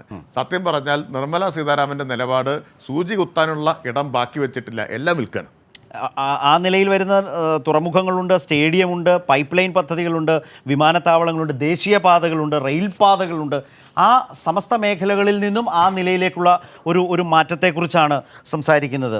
ശ്രീ ജയചന്ദ്രൻ മാസ്റ്റർ, അവിടെയാണ് ഒരു സംസ്ഥാനത്തിൻ്റെ ബജറ്റായാലും കേന്ദ്രത്തിൻ്റെ ബജറ്റായാലും തൊട്ടടുത്ത് വരുമ്പോൾ അത് താരതമ്യങ്ങൾക്ക് വിധേയമാകുന്നത്. കോവിഡ് കാല പ്രതിസന്ധികളെ സാധ്യതകളാക്കി മാറ്റിക്കൊണ്ട് നേരിട്ട് തൊഴിലവസരങ്ങൾ സൃഷ്ടിക്കുന്നതിനെക്കുറിച്ച് തോമസ് ഐസക്കിൻ്റെ ബജറ്റ്, കേരളത്തിൻ്റെ ബജറ്റ് പറയുന്നു. അതുപോലെ തന്നെ ദാരിദ്ര്യ നിർമ്മാർജ്ജനത്തിന് മൈക്രോ പ്ലാൻ പറയുന്നു. ഉന്നത വിദ്യാഭ്യാസത്തിന് കോവിഡ് പ്രതിസന്ധിയിലൂടെ കേരളത്തെ ശ്രദ്ധിക്കുന്ന കാലത്ത് നോളജ് എക്കോണമിയെക്കുറിച്ച് സംസാരിക്കുന്നു. അതിന് ആ നിലയിൽ ഉന്നത വിദ്യാഭ്യാസത്തെ രൂപപ്പെടുത്തുന്നു. ആ നിലയിൽ കോവിഡ് കാല പ്രതിസന്ധിയെ അതിജീവിക്കാനും അതിനെ അഡ്രസ്സ് ചെയ്യാനും കഴിയുന്ന എന്ത് ഭാവനാപരമായ സമീപനം, പുതിയ ആശയങ്ങൾ ബജറ്റിലുണ്ട് എന്ന് ചോദിക്കുന്നിടത്താണ് നിർമ്മലാ സീതാരാമൻ്റെ ബജറ്റ് ഒരർത്ഥത്തിൽ വിമർശിക്കപ്പെടുന്നത്. അതുപോലെ തന്നെ കിഫ്ബിയുടെ സാധ്യതകളെ ആശയപരമായി സ്വീകരിച്ചുകൊണ്ട് തന്നെ മുന്നോട്ട് പോകും എന്ന് പറയുന്നതും കേരളത്തിൻ്റെ ബദലിനെ കേന്ദ്ര സർക്കാർ പോലും ശ്രദ്ധിക്കുന്നു എന്നുകൂടിയല്ലേ താരതമ്യത്തിൽ മനസ്സിലാവുന്നത്? ശരത്തെ, അത്രയൊക്കെ കടന്ന് കിഫ്ബിയൊക്കെ നമ്മളിപ്പോൾ അങ്ങനെ പറയണോ? ഏതായാലും ഞാൻ 1-2 കാര്യങ്ങൾ ചൂണ്ടിക്കാണിക്കുന്നത്, എനിക്ക് മുമ്പ് സംസാരിച്ച മാത്യു കുഴനാടൻ, ഞാനൊരു എക്കണോമിസ്റ്റ് അല്ല, ഞാനൊരു ധനശാസ്ത്ര വിദഗ്ധനുമല്ല, എന്തായാലും ഒരു പരിമിതമായ അറിവ് വെച്ച് ഞാൻ പറയുകയാണ് സർ. മൻമോഹൻ സിംഗിൻ്റെ നെറ്റി ചുളിച്ചിൽ അതിനെക്കുറിച്ച് വലിയ ആശങ്കയൊന്നും അദ്ദേഹം പെടുത്തണ്ട. കാരണം 91-ലെ മൻമോഹൻ സിംഗിൻ്റെ സാമ്പത്തിക പരിഷ്കരണ നടപടികൾക്കിടയാക്കിയത് ഇന്ത്യൻ സമ്പദ് വ്യവസ്ഥ അതിനു മുമ്പ് കോൺഗ്രസ് ഭരിച്ചുണ്ടാക്കിയ അവസ്ഥയാണ്. ഞാൻ രാജേഷോടും ഇത് ചൂണ്ടിക്കാണിക്കുന്നത്, അദ്ദേഹം പറഞ്ഞു മണി പമ്പ് ചെയ്യാൻ ഒന്നുമില്ല. ഞാൻ ചോദിക്കട്ടെ സാർ, ഇത്രയും പദ്ധതികൾ, ഉദാഹരണം തൊഴിലാളികൾക്ക്, ഇന്ത്യ രാജ്യത്തെ സർവത്ര തൊഴിലാളികൾക്ക് മിനിമം വേതനം ഉറപ്പാക്കുമെന്ന് പറയുമ്പോൾ ആ തുക എങ്ങോട്ടാണ് പോകുന്നത്? ഇന്ത്യ മഹാരാജ്യത്തെ ജനങ്ങൾക്ക് നഗര ശുചീകരണത്തിന് 1,41,678 കോടി രൂപ കൊടുക്കുമെന്ന് പറയുന്നത് ആരുടെ കൈകളിലേക്കാണ് എത്തുന്നത്? പ്രവാസികളുടെ ഇരട്ട നികുതി ഒഴിവാക്കുമ്പോൾ അത് ആരുടെ കൈകളിലേക്കാണ് സർ എത്തുന്നത്? കൃഷിക്കാർക്ക് താങ്ങുവിലയ്ക്ക് കൊടുക്കാനുള്ള വില വർദ്ധിപ്പിക്കുമ്പോൾ ആ തുക ആരുടെ കൈകളിലേക്കാണ് എത്തുന്നത്?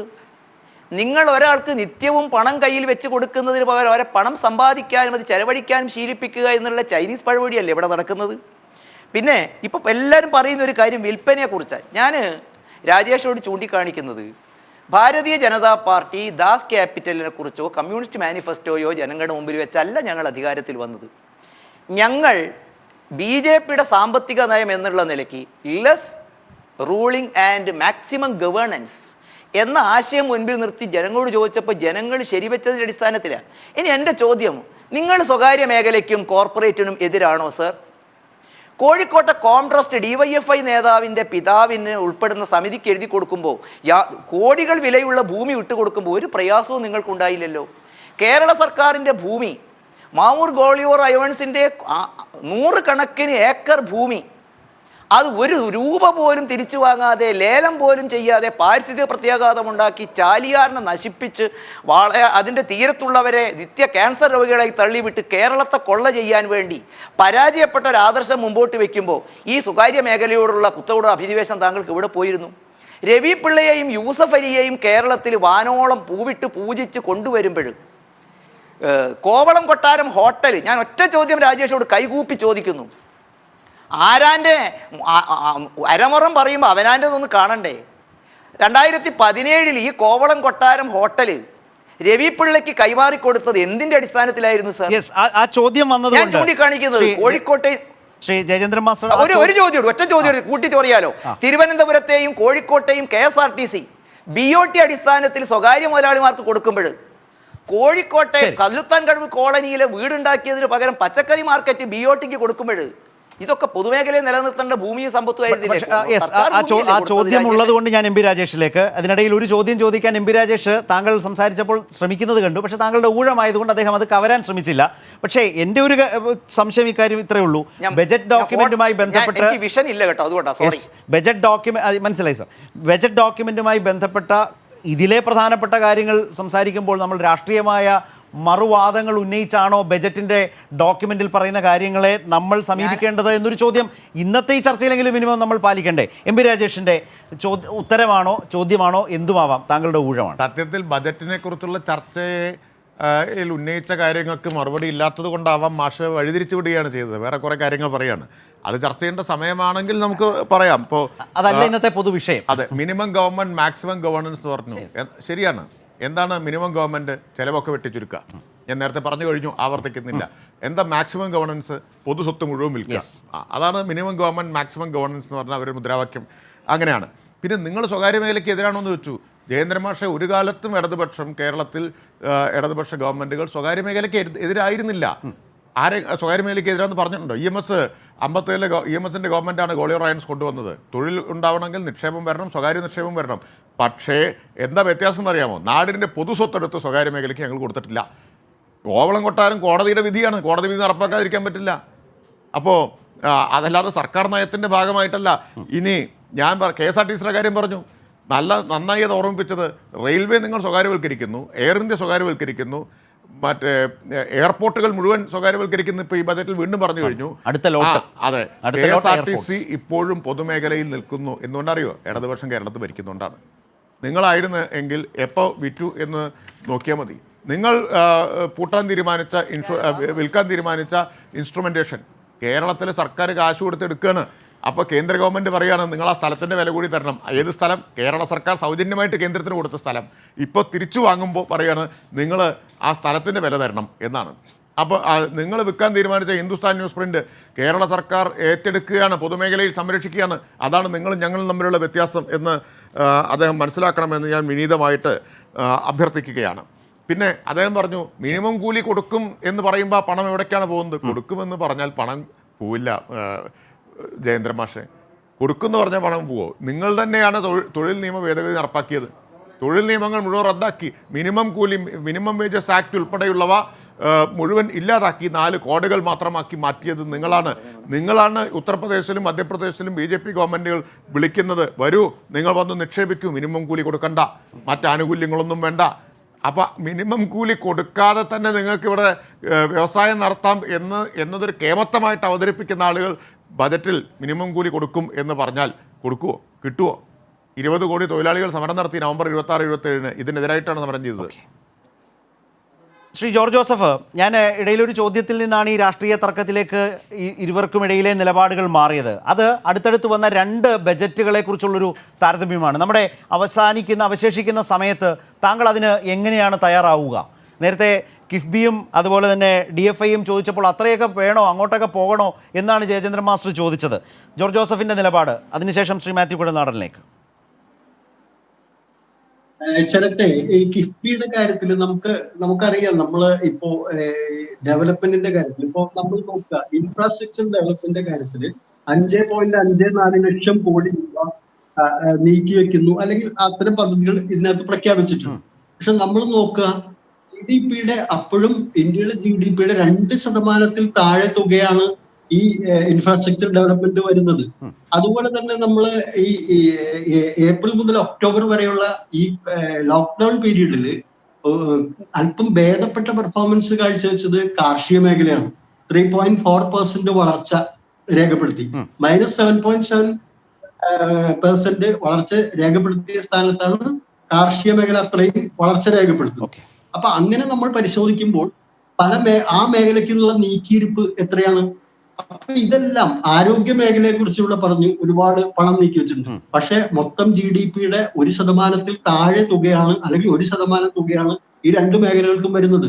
മറ്റ് വികസിത രാജ്യങ്ങളും വികസന രാജ്യങ്ങളും 3 മുതൽ 15% വരെ, യൂറോപ്യൻ രാജ്യങ്ങളിൽ 15% വരെ ആരോഗ്യ മേഖലയ്ക്ക് GDP-യുടെ 15% വരെ നീക്കി വെക്കപ്പെടുന്നു. ഞാൻ അതുകൊണ്ടാണ് ഞാൻ ചോദിച്ചത്, ഒരു ക്രൈസിസ് പീരീഡിൽ, ക്രൈസിസ് മാനേജ്മെന്റിൽ ഈ 2 ബജറ്റുകളെയും ചുരുക്കം വാക്കുകളിൽ താങ്കൾ എങ്ങനെ താരതമ്യം ചെയ്യും? അതിലേക്കാണ് ഞാൻ വരുന്നത് ശരത്തെ. അതായത് അപ്പൊ അങ്ങനെ വരുമ്പോൾ നമുക്ക് പണം കണ്ടെത്താൻ കഴിയാത്ത ഒരു സാഹചര്യം ഉണ്ട് ഇൻഫ്രാസ്ട്രക്ചറിന്റെ കാര്യത്തിലൊക്കെ. അതിപ്പോ കേന്ദ്രമായാലും കേരളമായാലും. അതുകൊണ്ട് ആഗോള വ്യാപകമായി തന്നെ സ്വീകരിച്ചിരിക്കുന്ന ഒരു രീതിയാണ് ഓഫ് ബഡ്ജറ്റ് ബോറോയിങ്. മറ്റു മേഖലകളിൽ നിന്ന് നമുക്ക് ആഗോള മാർക്കറ്റിനെ ആശ്രയിച്ച് പണം കൊണ്ടുവരിക എന്നുള്ള ഒരു രീതി. അതിനാണ് ഇപ്പൊ കിഫ്ബി നമ്മൾ കണ്ടു, മസാല ബോണ്ട് രീതിയിലും അതുപോലെയുള്ള കാര്യങ്ങളിലേക്ക്. അപ്പൊ അതിനെ ശക്തമായി വിമർശിക്കുമ്പോഴും ഈ ബഡ്ജറ്റ് എടുത്തിരിക്കുന്ന ഒരു ഇരട്ടത്താപ്പുണ്ട്. അതായത് ഡെവലപ്മെന്റ് ഫിനാൻഷ്യൽ ഇൻസ്റ്റിറ്റ്യൂഷൻസ് എന്ന് പറയുന്ന സംവിധാനത്തെ കുറിച്ച് നിർമ്മലാ സീതാരാമൻ ബഡ്ജറ്റിൽ പറയുന്നു. ഓഫ് ബഡ്ജറ്റ് ബോറോയിങ് ആണ്, കടമെടുക്കുക, ബോറോയിങ്ങിനെ ആശ്രയിക്കുക എന്ന് തന്നെയാണ് അതിൽ പറഞ്ഞു വെച്ചിരിക്കുന്നത്.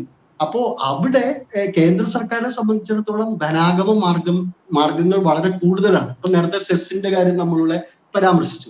അതുപോലെ പല കാര്യങ്ങളും സംസ്ഥാന സർക്കാർ കഴിയില്ല. ഇപ്പൊ കേന്ദ്ര സർക്കാർ നേരത്തെ പണത്തിന് ഷോർട്ടേജ് വന്നപ്പോൾ റിസർവ് ബാങ്കിനോട് ചോദിച്ചു, 1.5 ലക്ഷം കോടി രൂപ തരാൻ പറഞ്ഞു. ശ്രീ ജോർജ് ജോസഫ്, ഇതിനെ ഒന്ന് ചുരുക്കിയാൽ, ഞാൻ ഇപ്പോഴും ഉന്നയിച്ച ഒരു ചോദ്യത്തിലേക്ക് താങ്കൾ വന്നില്ല. ആ നിലയിൽ 2 ബജറ്റുകളുടെയും താരതമ്യത്തിലെ താങ്കളുടെ ഒരു പോയിന്റ് ഓഫ് വ്യൂ ഒന്ന് അറിയാൻ ഒരു ചെറിയ ആഗ്രഹം. അത് കഴിഞ്ഞ് നമ്മുടെ സമയം ഒന്ന് ക്രമീകരിക്കാൻ വേണ്ടിയാണ്.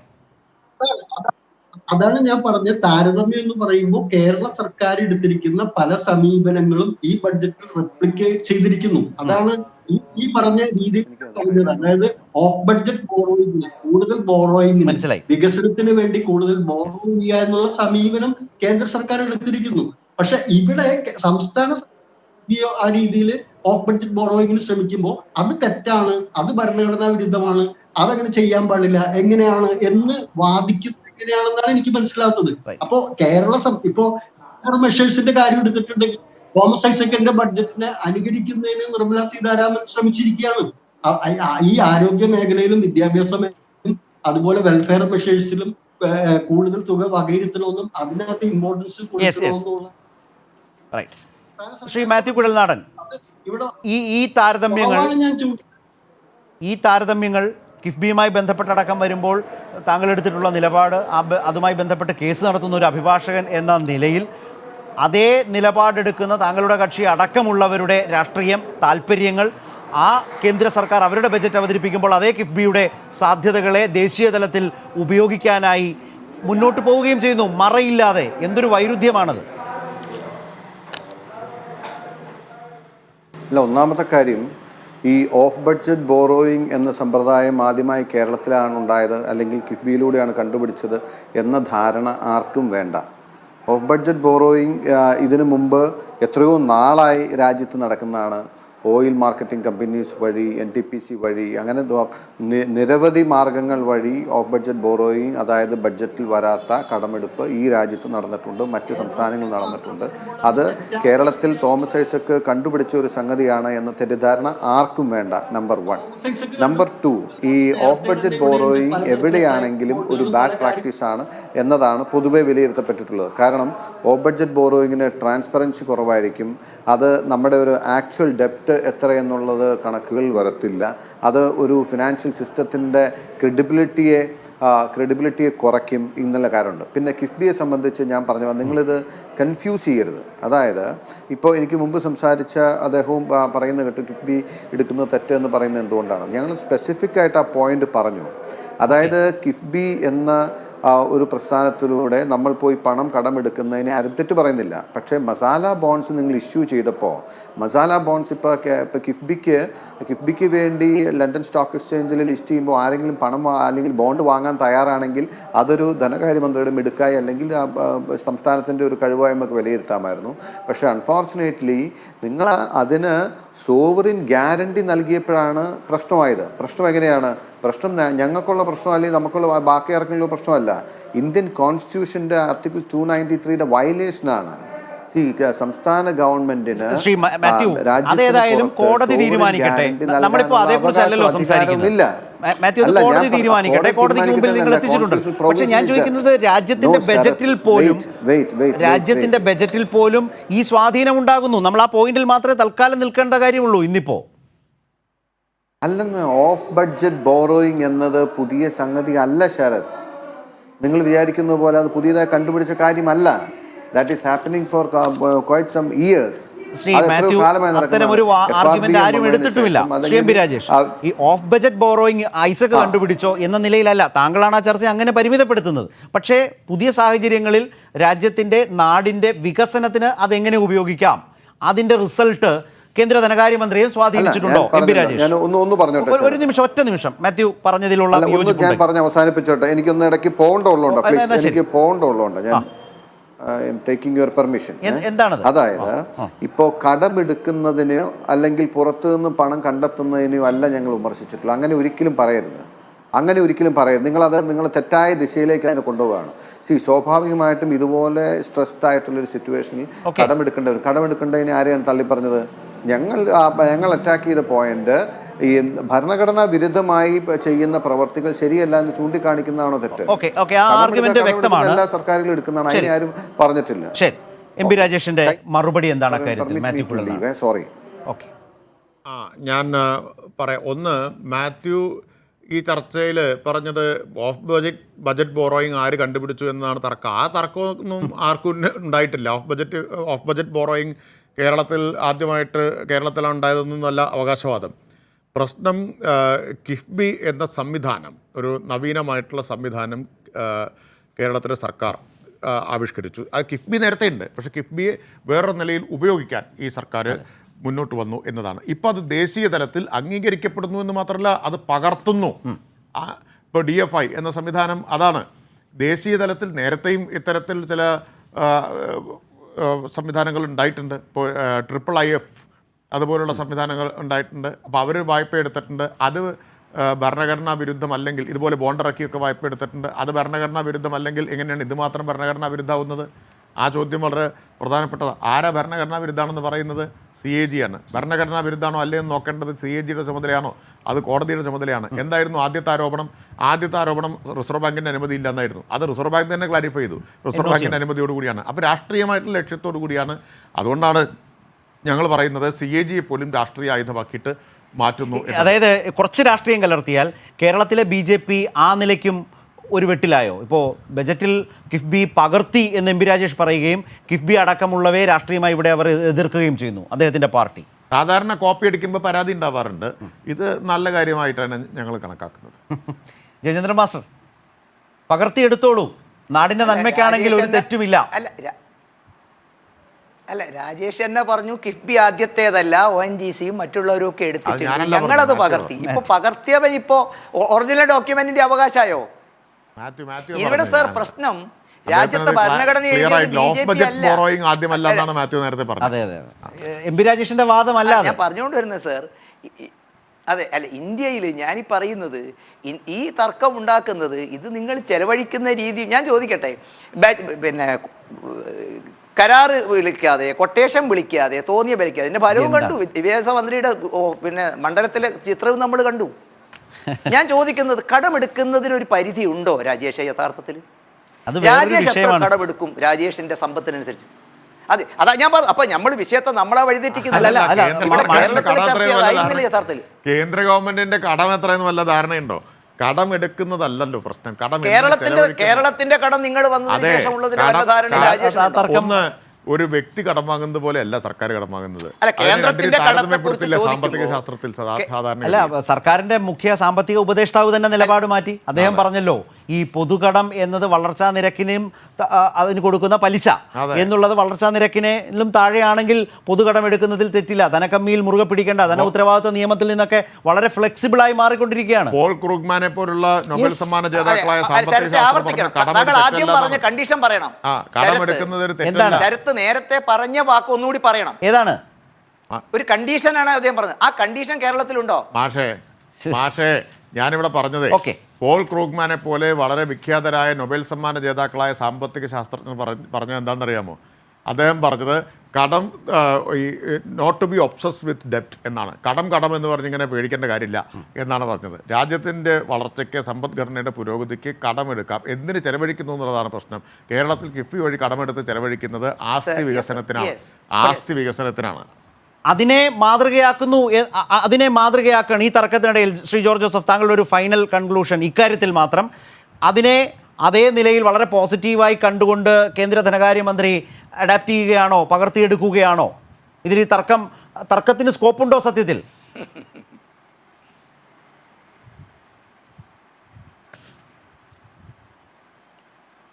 George Joseph. തീർച്ചയായിട്ടും അത് ഈ മാതൃക പലപ്പോഴും ഉപയോഗിച്ചിട്ടുണ്ട്. ഇതിന് മുമ്പും പല രീതിയിൽ ഓപ്പൺ ബഡ്ജറ്റ് ബോറോയിങ്ങിന് പല സ്റ്റേറ്റുകളും ശ്രമിച്ചിട്ടുണ്ട്. നമുക്ക് എല്ലാവർക്കും അറിയാവുന്ന കാര്യമാണ്. അത് ആദ്യമായി കേരളം ചെയ്തൊരു കാര്യമേ അല്ല. അപ്പൊ അതുകൊണ്ട് തീർച്ചയായിട്ടും അതൊരു മോഡാണ്, അതൊരു മോഡൽ എന്നുള്ള രീതിയിൽ അത് ഇതിൽ പകർത്തിയിരിക്കുന്നു എന്നുള്ള ആ ഒരു രീതിയിൽ നമുക്ക് ഞാൻ പറയുന്നില്ല. പക്ഷെ അത് എന്തായാലും തീർച്ചയായിട്ടും ആ ഒരു മാർഗം കേന്ദ്ര സർക്കാരും അവലംബിക്കുന്നു. കാരണം ഇത്തരത്തിൽ വികസന പ്രവർത്തനങ്ങൾക്ക് പണം കണ്ടെത്തുന്നതിന് വേണ്ടിയിട്ട് അന്താരാഷ്ട്ര മാർക്കറ്റിനെയും ഇന്ത്യൻ മാർക്കറ്റിനെയൊക്കെ ഉപയോഗിച്ചുകൊണ്ട് കൂടുതൽ ബോറോയിങ്ങിലേക്ക് പോവുക എന്നുള്ളൊരു തന്ത്രത്തിലേക്ക് പോയിരിക്കുന്നു. അവിടെ വികസന പ്രവർത്തനങ്ങൾ നടക്കുക എന്നുള്ളതാണ്. അതാണ് നമുക്ക് തൊഴിൽ കൊണ്ടുവരുന്നത്, നമ്മുടെ സമ്പത്ത് ഉൽപ്പാദിപ്പിക്കുന്നത്, അതുപോലെ തന്നെ സാമ്പത്തിക പ്രക്രിയയെ ത്വരിതപ്പെടുത്തുന്നു. അതുകൊണ്ട് ആ അർത്ഥത്തിൽ കേരള സർക്കാർ സ്വീകരിച്ച ആ മാർഗം അവലംബിക്കാൻ കേന്ദ്ര സർക്കാരിന്റെ ഈ ബഡ്ജറ്റ് തയ്യാറായിരിക്കുന്നു എന്നുള്ളത് തന്നെയാണ് അതിനകത്ത് ഉള്ള പച്ചയായ യാഥാർത്ഥ്യം എന്നാണ് ഞാൻ പറയാൻ ആഗ്രഹിക്കുന്നത്. ശ്രീ ജയചന്ദ്രൻ മാസ്റ്റർ, താങ്കളുടെ മറുപടി ഒരു വാചകത്തിൽ, നമ്മുടെ സമയം അവസാനിക്കുന്നതുകൊണ്ടാണ് അദ്ദേഹം പറഞ്ഞത് വെച്ച്. അല്ല, ഞാൻ മനസ്സിലാക്കിയിടത്തോളം അത് ബജറ്റ് പ്രസംഗത്തിൽ ധനകാര്യമന്ത്രി പാർലമെന്റിന് മുമ്പ് പറഞ്ഞ കാര്യമാണ്. മാത്രമല്ല, ഇത് വിദേശത്തു നിന്നല്ലല്ലോ സാർ. ഞാൻ മനസ്സിലാക്കിയിടത്തോളം കടം ഇന്ത്യൻ്റെ ആഭ്യന്തരമായ ധനസമാഹരണ മാർഗം തന്നെയാണല്ലോ സാർ അത്. ഏതായാലും അതിന്റെ വിശദാംശങ്ങളും സർക്കാർ തന്നെ പറയട്ടെ. എം പി രാജേഷ്, അദ്ദേഹം പറഞ്ഞു നിർത്തിയെടുത്തു സാധ്യതകളും ഒരു സംസ്ഥാനത്തെ പോലല്ലോ, കേന്ദ്രത്തിന് അതിനുള്ള സാധ്യതകളും വഴിയും കുറെ കൂടി തുറന്നെടുക്കാവുന്നതാണ്. ശ്രീ എം പി രാജേഷ്, ഇന്നലെ തോമസ് ഐസക് ഈ ബജറ്റിന് ശേഷം പറഞ്ഞ ഒരു വാചകം കൂടി, അതായത് കിഫ്ബിയിലൂടെ വായ്പയെടുത്ത് നമ്മൾ പെൻഷനോ ശമ്പളമോ നൽകുന്നതിനല്ല ഉപയോഗിക്കുന്നത്, നമ്മളത് നാടിൻ്റെ അടിസ്ഥാന സൗകര്യ വികസന വർധനവിന് വേണ്ടി പൂർണ്ണമായും ഉപയോഗിക്കുന്നു. അപ്പോൾ അത്തരം ബദലുകൾ, കേരളത്തിൻ്റെ ബദലുകളെ യഥാർത്ഥത്തിൽ രാജ്യം ശ്രദ്ധിക്കുകയാണോ? ബജറ്റിൻ്റെ വിമർശനങ്ങളൊക്കെ ഉള്ളപ്പോൾ തന്നെ. അല്ല, അതാണതിൽ ഏറ്റവും പ്രധാനപ്പെട്ട കാര്യം. കേരള ബദൽ ഉണ്ടാക്കിയിട്ടുള്ളൊരു ഇമ്പാക്റ്റ് എത്ര വലുതാണ് എന്നതിൻ്റെ ഉദാഹരണമാണ് ഇപ്പോൾ DFI എന്ന സംവിധാനത്തെ ആശ്രയിക്കാൻ നിർമ്മല സീതാരാമൻ തീരുമാനിച്ചത്. ഇപ്പോൾ കിഫ്ബി മാതൃക മറ്റ് സംസ്ഥാനങ്ങളിൽ ഇപ്പോൾ പകർത്താൻ ശ്രമിച്ചുകൊണ്ടിരിക്കുകയാണ്. പലരും കേരളവുമായിട്ട് ചർച്ച നടത്തിക്കൊണ്ടിരിക്കുന്നു. ഇപ്പോൾ ആന്ധ്ര ചർച്ച നടത്തിയെന്നാണ് ഞാൻ മനസ്സിലാക്കുന്നത്. ഈ കിഫ്ബി നിങ്ങൾ എങ്ങനെയാണ് സാധ്യമാക്കിയത്, എങ്ങനെ ഇത് ആന്ധ്രയിൽ ചെയ്യാം എന്നതിനെക്കുറിച്ചുള്ള ചർച്ച അവർ നടത്തിക്കൊണ്ടിരിക്കുന്നു. അപ്പോൾ കേരള ബദൽ എതിർക്കുന്നവർക്ക് പോലും ഇന്ന് അവഗണിക്കാൻ കഴിയാത്തതായിട്ട് ഇന്ത്യയിൽ മാറി എന്ന് ഈ കേന്ദ്ര ബജറ്റിലെ പ്രഖ്യാപനം തെളിയിച്ചു. എല്ലാം എന്നല്ല ഞാൻ പറഞ്ഞത്, എല്ലാം ആണെങ്കിൽ വളരെ നല്ലതായിരുന്നല്ലോ ഈ ബദൽ നയങ്ങൾ. ഇനി മാഷ് കേന്ദ്ര സർക്കാർ പുറത്തുനിന്ന് കടമെടുക്കുന്നില്ല എന്ന് പറഞ്ഞു. ഇതൊന്നും നിർമ്മലാ സീതാരാമൻ പറഞ്ഞിട്ടില്ല. വിദേശ വിപണിയിൽ നിന്നും ആഭ്യന്തര വിപണിയിൽ നിന്നും ഒരുപോലെ കടമെടുക്കും. മാത്രമല്ല പലപ്പോഴും ഇപ്പോൾ വിദേശ വിപണിയിൽ നിന്ന് കടമെടുക്കുന്നതാണ് കൂടുതൽ ലാഭകരം. കാരണം ആഗോളതലത്തിൽ പലിശ നിരക്ക് കുറഞ്ഞിരിക്കുകയാണ്. അപ്പോൾ അതുകൊണ്ട് കടം മാത്രം, വിദേശത്തെ കടത്തിന് മാത്രം അയിത്തം, വിദേശത്ത് നിന്നുള്ള നിക്ഷേപമാവാം. FDI 74% ഇൻഷുറൻസിൽ അനുവദിച്ചു. അപ്പോൾ കടത്തിന് മാത്രം പ്രത്യേകിച്ച് അയിത്തം എന്താ? ബാക്കി കടം ആത്മനിർഭറും മറ്റേ ബാക്കിയെല്ലാം വീണ്ടും അങ്ങോട്ട് പോണോ? അല്ല ബാക്കി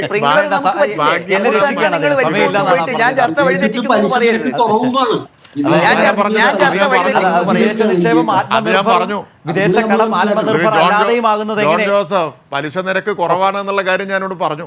പറഞ്ഞു കഴിഞ്ഞു. ഏതായാലും പ്രതിസന്ധിയെ എത്ര പലിശയ്ക്കാണ് മസാല ബോണ്ട്? ഒരു മിനിറ്റ് എത്ര പലിശയ്ക്കാണ് രാജേഷ് മസാല ബോണ്ട്? LIC കൊടുക്കുന്ന പൈസ എത്രയാ? ഏതായാലും LICക്കും ആവാം മസാല ബോണ്ട് വാങ്ങാം. ഏതായാലും കൊണ്ടല്ല, നമ്മുടെ സമയം അവസാനിക്കുന്നതുകൊണ്ടാണ്.